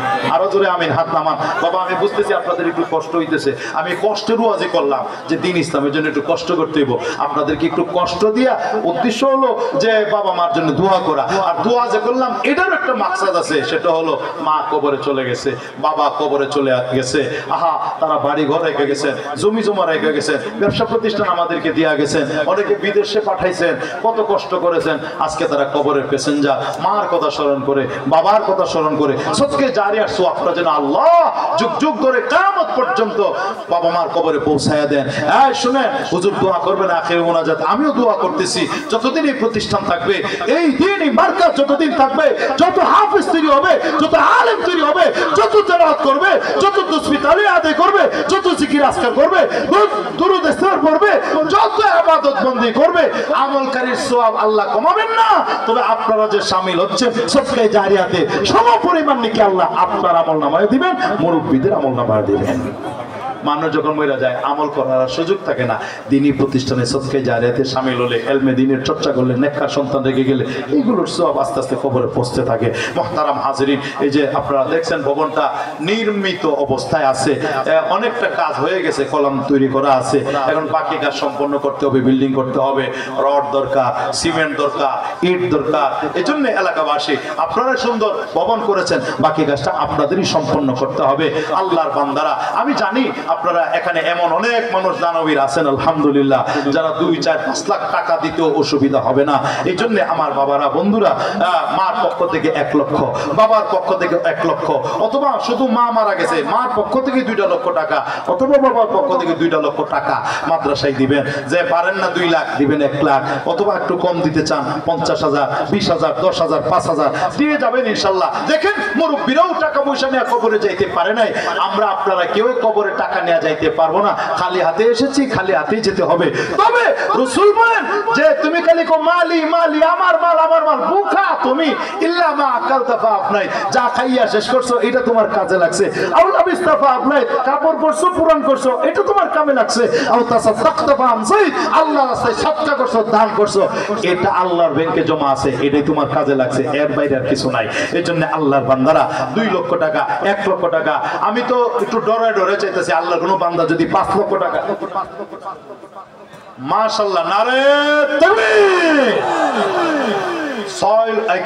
1 লক্ষ করে 6 জন, আল্লাহ কবুল করেন, জোরে বলেন আমিন। আমি এটাতে যাচ্ছি ওনাদের নাম প্রকাশ করব, কিন্তু আমার মনের আবদারটা যদি কেউ রাখে, যিনি 1 লাখ দিতে পারে, আমার বিশ্বাস উনি চাইলে 2 লাখও দিতে পারে, তার জন্য আমার স্পেশাল দোয়া থাকবে। 2 লাখ যিনি দিবে, বলবো আল্লাহ সব মানুষকে নিয়ে বিশ্ববুজুর উপরে আরাম করতেছেন, এখানে অনেক আলেম ওলামা স্টেজ ভর্তি, নিচেও অনেক ওলামা একরাম আছেন, পাকা দাড়িওয়ালা মুরব্বীরা, রাসূল বলছে হাত তুললে আল্লাহ খালি হাতে ফিরাই দিতে লজ্জা হয়। আমি স্পেশাল দোয়া করবো, আল্লাহ যিনি 2 লক্ষ টাকা দিবেন, আমি তার জন্য দোয়া করি, আমার কথা যখন সে রাখবে তুমি তার মনে সবগুলি কথা রাখো। আমিন কইতেন না আপনারা? আমিন কইতেন না? 2 লাখ টাকা আমার মতো মানুষ জমা করতে বহুদিন লাগে, আর উনি 1 মুহূর্তে দিয়ে দিব, তাহলে আমিন বলা দরকার। তো এমন কোন ভাগ্যবান ব্যক্তি যদি থাকেন, মার কথা স্মরণ করে, বাবার কথা স্মরণ করে, অথবা নিজের আল্লাহ কত বিপদ আপদে ফালায় দেয়, দান সাদাকার মাধ্যমে আল্লাহ বিপদ কাটে, বিপদ থেকে আল্লাহ উদ্ধার করেন। নবীজি কসম করে বলছেন, মা নাকাসাত সাদাকাতুম মিন মাল, দান সাদাকার কারণে মাল কখনো কমে না, মাল কমে না, মালে বরকত হয়, মালের হেফাজত হয়। আল্লাহর বান্দারা এমন কোন একজন ব্যক্তিকে আমার আবদারটা রাখবেন, আমি গুনাহগার দোয়া করব 2 লক্ষ টাকা এখনই দিতে হবে না, আপনি ম্যানেজ করে দিবেন, ব্যবস্থা করে দিবেন। আছেন উপরে অথবা নিচে, অতিথি অথবা শ্রোতা যারাই আছেন, আমি সবার কাছে হাত পাতলাম। 2 লক্ষ টাকা একজন আল্লাহর বান্দা চাই, বেশি না, একজন। একটু আওয়াজ দিয়ে বলেন, একবারে না হোক, বারে বারে ভাঙ্গা ভাঙ্গা দিয়ে তবু বলেন আমার কথাটা আল্লাহর একজন বান্দা রাখেন ইনশাল্লাহ। কেউ আছেন কি আমার কথাটা রাখবেন? আমি দোয়া করি আমার কথা রাখেন, আল্লাহ যেন আপনার কথা রাখেন। একটু বলেন, হিম্মত করে বলেন, আল্লাহর বান্দারা বলেন আমার একটা আবদার রাখেন, আবদার রাখেন। 2 লক্ষ টাকা দিবেন এটা চাইতেছি। 1 লক্ষ টাকার 6 জন বাইরে গেছে ইতিমধ্যে, তাইলে 2 লক্ষ টাকার একজন পাওয়া যাইতে পারে কি পারে না? জোরে কোন আপনারা? নাকি শ্রীনগরে এমন মানুষ নাই 2 লক্ষ টাকা দেওয়ার মধ্যে? আমার তো 5 লাখ দেওয়ারও মানুষ আছে। আমি ডরায় ডরায় চাইতেছি। যাই হোক, দেওয়ার মালিক আল্লাহ।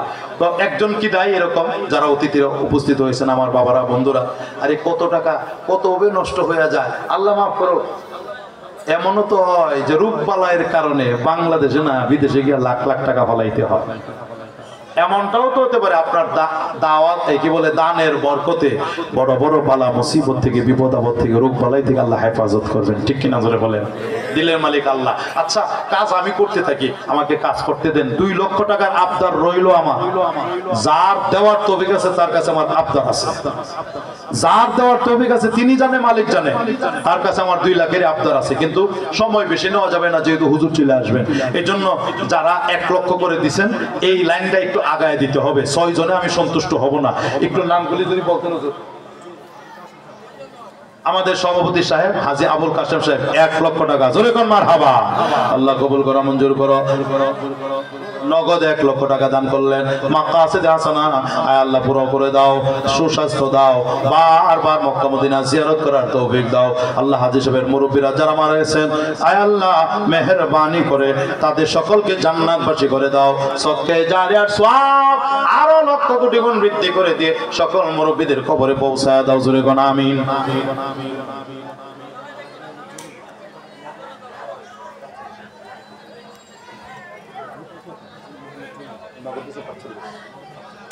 হাজী আব্দুল জলিল সাহেব, হাজী জলিল সাহেব, হ্যাঁ, উনি নগদ দিচ্ছেন 45, বাকি 55, টোটাল 1 লক্ষ। জোরে কোন মারহাবা। আল্লাহ আমার ছোট ভাজন হাজী আব্দুল জলিল সাহেব 1 লক্ষ টাকা দিলেন।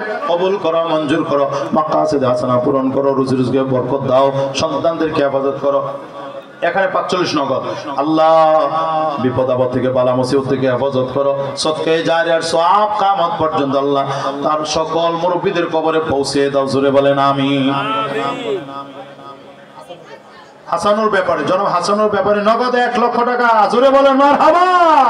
আল্লাহ তোমার আরেক মাহবুব বান্দা এই মাদ্রাসার খেদমতের জন্য, নির্মাণ কাজের জন্য হাসান রহমান সাহেব ব্যাপারী সাহেব 1 লক্ষ টাকা নগদ দিয়া দিলেন। কবুল করো, মঞ্জুর করো, বিপদ আপদ থেকে সবসময় হেফাজত করো। আয় আল্লাহ সবকে জারিয়ার সওয়াব বাড়াইতে বাড়াইতে কিয়ামত পর্যন্ত তার সকল মুরব্বিদের কবরে পৌঁছায় দাও। জোরে বলেন আমিন।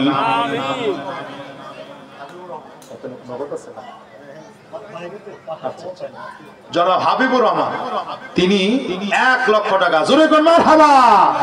আল্লাহ তোমার বান্দা হাবিবুর রহমান সাহেব 1 লক্ষ টাকা দেওয়ার ওয়াদা করলেন। কবুল করো, মঞ্জুর করো, মাকাসিদে হাসানা পূরণ করো, রুজি রুজিকে বরকত দাও, বিদেশের জমিনে ভালো রাখো, সুস্থ রাখো। আয় আল্লাহ যারা বেঁচে আছেন হায়াতে বরকত দাও, যারা মারা গেছেন মাফ করে দাও, জান্নাতুল ফেরদৌসের মেহমান হিসেবে কবুল করে নাও। বলেন আমিন। বলেন বাবা, আপনারাও বলতে থাকেন ইনশাআল্লাহ। মঞ্চ থেকে হোক, আপনাদের থেকে হোক, আপনারাও 1 লক্ষ করে বলেন, 50,000 করে বলেন, 20,000, 10,000 করে বলেন। খালি হাতে কেউ যায় না। দানের বেলায় কোনো শরম নাই। আল্লাহ যতটুকু তৌফিক দিয়েছেন স্বতঃস্ফূর্তভাবে ইখলাসের সাথে আল্লাহকে খুশি করার জন্য শামিল হন। আসেন বাবারা, মুরব্বীরাও আসেন, যুবক ভাইরাও আসেন।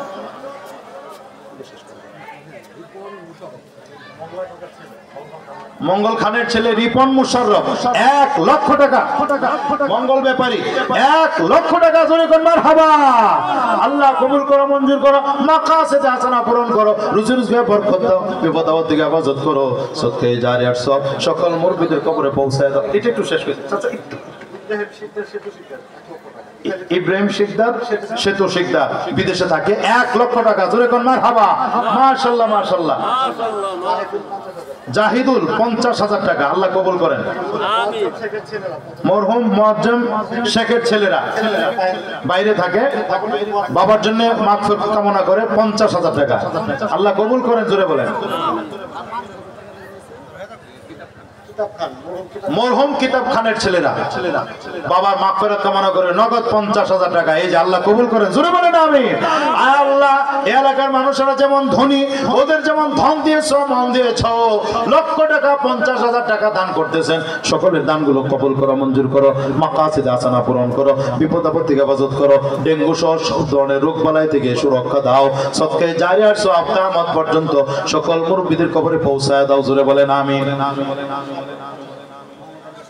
জনাব মোহাম্মদ আলী সাগর ভাই আমার ডান পাশে আছেন, মঞ্চে বসা আছেন, 50,000 টাকা, জোরে কোন মারহাবা। আল্লাহ যুবক ভাই মোহাম্মদ আলী সাগর ভাই 50,000 টাকা দরওয়াদা করলেন, কবুল করো, মঞ্জুর করো, মাকাসিদে হাসানা পূরণ করো, রুজি রোজগারে বরকত দান করো, মুরব্বিরা যারা বাচ্চা আছেন হায়াতে বরকত দাও, যারা মারা গেছেন তাদেরকে মাফ করে দাও, আল্লাহ জান্নাতুল ফেরদাউসের মেহমান হিসাবে কবুল করে নাও। জনাব আব্দুল মালেক সাহেব, উনি দিবেন, আব্দুল মালেক খান 50,000 টাকা, জোরে কোন মারহাবা। আল্লাহ আমার ছোট ভাইজান জনাব আব্দুল মালেক খান 50,000 টাকা দিলেন, কবুল করো, মঞ্জুর করো, দিলেন, নেক মকসুদ দিলে পুরা করো, রুজি রোজগারে বরকত দান করো, সন্তানদের রোজগারে বরকত বাড়ায়া দাও, আয় আল্লাহ বালা মুসিবত থেকে হেফাজত ফরমাও, আয় আল্লাহ এক কোণে জানের খবর সোনার মদিনা রওজা আথারে পৌঁছায় দাও, সকল মুরব্বিদের কবরে সদকায়ে জারিয়ার সওয়াব পৌঁছে দাও, বলেন আমিন।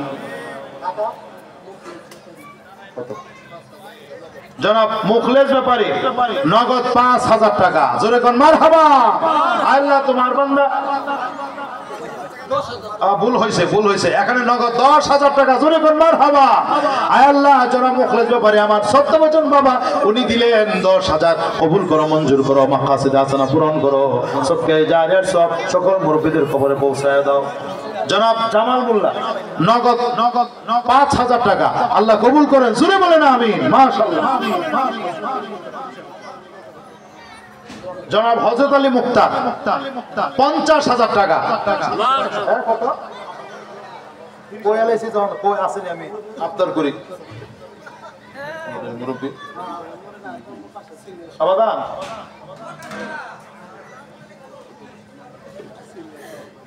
মাদ্রাসার সিনিয়র সহসভাপতি জনাব হযরত আলী মুক্তার, বাজার 50 কই আলাইছেন, পরে দিয়ে আমনে সহসভাপতি।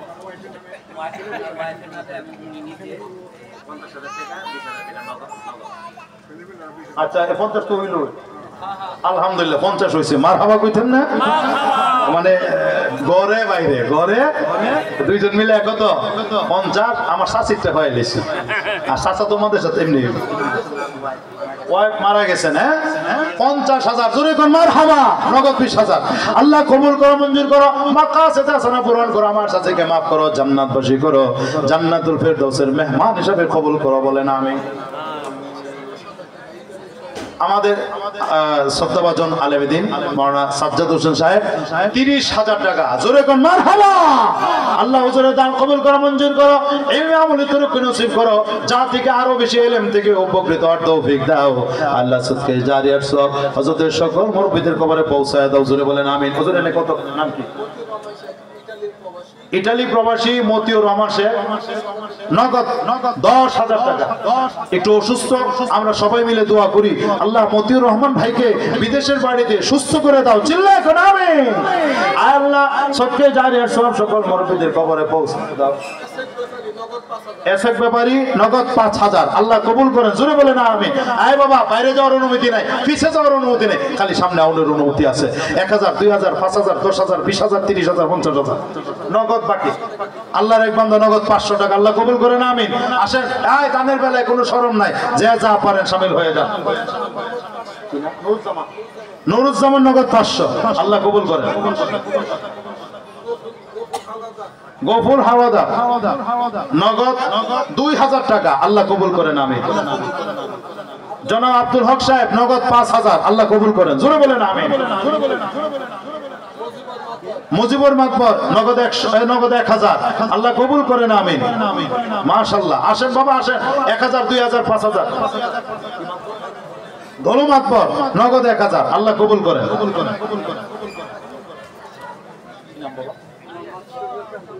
মোহাম্মদ সূর্যত আলী নগদ 1,000, আল্লাহ কবুল করেন, বলেন আমিন। জনাব হারুনুর রশিদ সাহেব 10,000 টাকা, জোরে কোন মারহাবা। ইয়াসিনের আম্মা কত? 5,000 টাকা ইয়াসিনের আম্মা।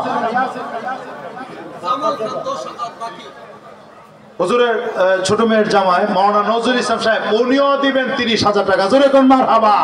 জামাই শ্বশুর মিলা 60,000, আল্লাহ কবুল করেন, জোরে বলেন আমিন। লেখেন ভাই জামাল খান 10,000 টাকা বাকি, আল্লাহ কবুল করেন। জামাল খান লেখেন। মরহুম আব্দুর রব নগদ 3,000 টাকা, আমিন। জনা আলম খান নগদ 5,000, আল্লাহ কবুল করেন। সুলতান খানের শাশুড়ি নগদ 1,000 টাকা, আল্লাহ কবুল করেন, আমিন। বলেন বাবা বলেন। অলিউল্লাহ নগদ 2,000। জনাব আফসার আলী সাহেব আমাদের মুরব্বী নগদ 10,000 টাকা, জোরে কোন মারহাবা। আব্দুর রাজাক সাহেব নগদ 3,000। আব্দুল হামিদ সাহেব 3,000।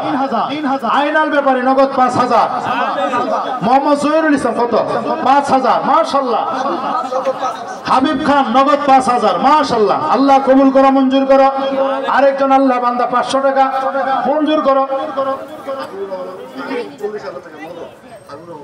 হাবিবুর রহমান খান সাহেব নগদ 40,000 টাকা, না হাবিব খান সাহেব না 40,000 নগদ, আল্লাহ কবুল করেন, জোরে বলেন আমিন। আল্লাহ বাবা মা মাগফিরাত কামনা করে 40,000 টাকা দান করলেন, এই যে 40,000 কবুল করো, আল্লাহ মঞ্জুর করো। জাহাঙ্গীর ব্যাপারী নগদ 2,000। মুজাম্মেল ব্যাপারী 2,000। এই জনাব ফারুক শিকদার নগদ 15,000, নারায়ে তাকবীর। শেখ আনোয়ার নগদ 5,000, আল্লাহ কবুল করেন। মৃত আনিস 1,000। আবু হানিফ খান নগদ 2,000। মাকসুদা বেগম আমার এক মা 1,000। আবু ব্যাপারী নগদ 2,000। আলাউদ্দিন খান 1,000। ছাত্র সাইফুলের মা 500। জাফর সুলতান 5,000 নগদ। ইঞ্জিনিয়ার শাহিন 1,000। রায়হান শিকদার নগদ 2,000। জয়নাল শিকদার নগদ 5,000। মাদ্রাসার মাসুম বাচ্চা ছাত্র দাদা দাদির জন্য 1,000। রফিক ব্যাপারী 5,000 নগদ। শেখ করিম নগদ 1,000। আব্দুল জব্বার শেখ ইতালি প্রবাসী 5,000। সিরাজুল্লাহ 500। হযরত 500। জসিম শেখ 1500। আল্লাহর এক বান্দার নাম বলে নাই, ফেরেশতারা নাম লিস্টি করছে, নগদ 2,000। রফিকুল ইসলাম 3,000 নগদ। মাদ্রাসা ছাত্র 200। হুমায়ুন তার বাপের জন্য 5,000। হানিফ 1,000। মোহাম্মদ কামাল ভাই মাদ্রাসা অফিসে 10,000 দান করছেন, আল্লাহ কবুল করেন, জোরে বলেন আমিন। মা বোনদের দৃষ্টি আকর্ষণ করছি, এখানে লক্ষ লক্ষ টাকা পুরুষেরা দিতেছেন, আপনারাও শামিল হয়ে যান, মা বোনরা শামিল হন। মরহুম চান্দু মাঝি লেখেন ভাই, মরহুম চান্দু মাঝি 10,000 টাকা, জোরে কোন মারহাবা। টাকা দেন। নোয়াব খান বাপের জন্য নগদ 3,000। একজন 1,000 1,000 2,000। আব্দুর রহমান বাবা মার জন্য 2,000। ইউনুস মিয়ার ছেলে জামাল 4,000 তো নগদ 4,000। মরহুম হযরত আলী কত? 5,000 নগদ। লতিফ খান নগদ 5,000। একজন নগদ 1500। বাবা দেন 1,000 500 2,000 5,000, যার যেমন তো বিগল শামিল হন। রহমালি নগদ 500 টাকা। মরহুম আব্দুল বারেক সাহেবের ছেলে মনির শেখ কত? নগদ 5,000, জোরে কোন মারহাবা। শুকর ফরিক 1,000। শুকর ফকির তোয়াব আলী ব্যাপারে আমার সর্তবাজন মুরব্বী বাবা দিলেন নগদ 2,000, আল্লাহ কবুল করে। আসালত খান 10,000, নাম ছাড়া 1,000, আল্লাহ কবুল করেন, জোরে বলেন আমি। হাফেজ জহিরুল ইসলামের মা 5,000, জোরে কোন মারহাবা। এই দেখেন ইলিয়াস মুন্সি নগদ 20,000 টাকা, জোরে কোন মারহাবা। দাদা সফিউদ্দিন খান 15,000 টাকা নগদ ও 10,000 নগদ, 5,000 বাকি, আল্লাহ কবুল করেন আমি। আফসার খান 500 টাকা নগদ। ইউনুস মেম্বার সাহেব নগদ 20,000, জোরে কোন মারহাবা। এটা কার মুজাম্মিল শেখ নগদ 1000। আল্লাহ তোমার বান্দারা দান করতেছেন শামিল, আল্লাহ সকলের দানকে কবুল করো, মঞ্জুর করো।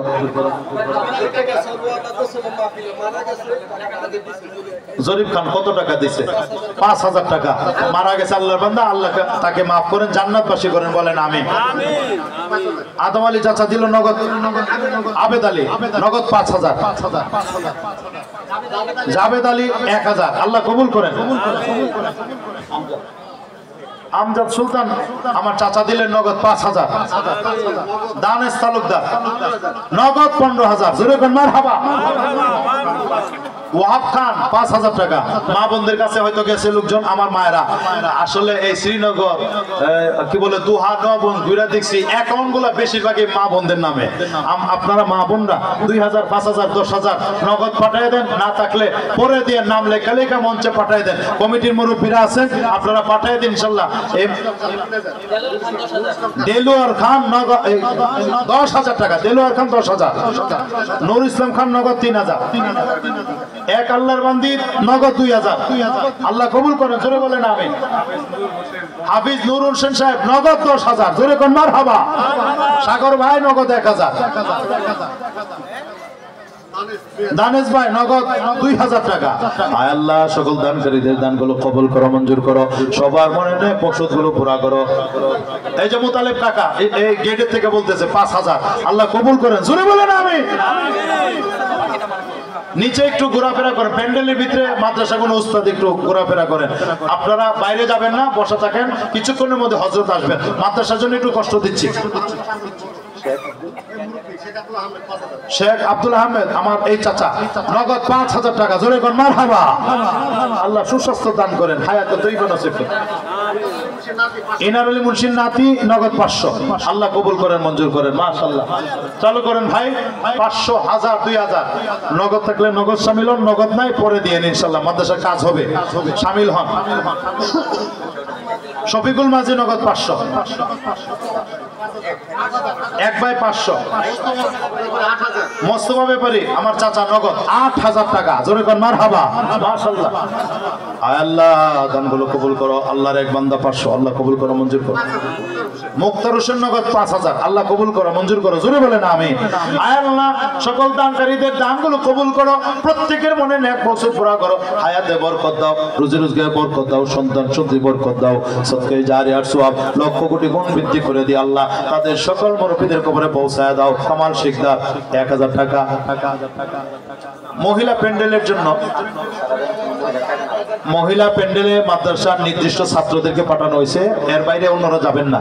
মাদ্রাসার ছাত্রদেরকে পাঠানো হয়েছে, মাদ্রাসার ছাত্ররা কালেকশন করে মঞ্চে নিয়ে আসো মহিলা প্যান্ডেলে। জাহানাবাদ থেকে আবুল কালাম সাহেব 10,000, কি 50,000, 50,000। নারায়ে তাকবীর, আরেকটু জোরে নারায়ে তাকবীর। আল্লাহ তোমার বান্দা 50,000 টাকা দান করলেন, কবুল করো, মঞ্জুর করো, মাকাসিদ হাসানা পূরণ করো। জনাব আইনাল 1000 টাকা। বাবা মার মাগফিরাত কামনা করে, আল্লাহ বাপ মাকে মাফ করেন, জান্নাতবাসী করেন, আমিন। আম্বিয়া খাতুন আমার এক মা নগদ 1000। শেখ কাদের মারা গেছে, ওনার জন্য দোয়া চেয়ে ছেলেরা দিল নগদ 10,000 টাকা। জোরে কোন মারহাবা। বুরহান ব্যাপারী, জনাব বুরহান ব্যাপারী নগদ 5000। নূর মোহাম্মদ সাহেব, নূর হোসেন মাতবর নগদ 500 টাকা। স্বামী 1000 টাকা নগদ, আল্লাহ কবুল করেন, আমিন। আফজল মোরল 10,000, টোটাল 10,000, 2000 নগদ, 8000 বাকি, আল্লাহ কবুল করেন। রেজেক ব্যাপারী নগদ 1000। ইদ্রিস শেখ 5000 টাকা, আল্লাহ কবুল করেন, বলেন আমিন। এই দেখেন আকাশ ব্যাপারী 1 বস্তা চাউল, 1000 টাকা বাকি, আল্লাহ কবুল করেন, জোরে বলেন আমিন। আচ্ছা চাউলও দরকার, এত যে কামটা চলতেছে, আল্লাহ কোন বান্দা আছেন 1 টন রড দিবেন, 100 বস্তা সিমেন্ট দিবেন, 50 বস্তা সিমেন্ট দিবেন, 20টা বস্তা সিমেন্ট দিবেন, এরকমও বলতে পারেন নির্মাণের জন্য ইনশাআল্লাহ। আপনি যদি রড কিনে দিতে পারেন দেন 1 টন রড দিবেন, অথবা 100 বস্তা সিমেন্ট, 50 বস্তা সিমেন্ট। হ্যাঁ, আমরা রুমাল পাঠাবো, রুমালের মধ্যে দিবেন, কেউ উঠবেন না ইনশাআল্লাহ, বাইরে যাবেন না। পরিবেশটা সুন্দর আছে, সুন্দর রাখবেন ইনশাআল্লাহ। যারা নগদ দিতে চান নগদ বলেন, আর যারা পরে দিবেন তারা নামটা এন্ট্রি করে রাখেন। উজ্জ্বল ব্যাপারী বাবা মার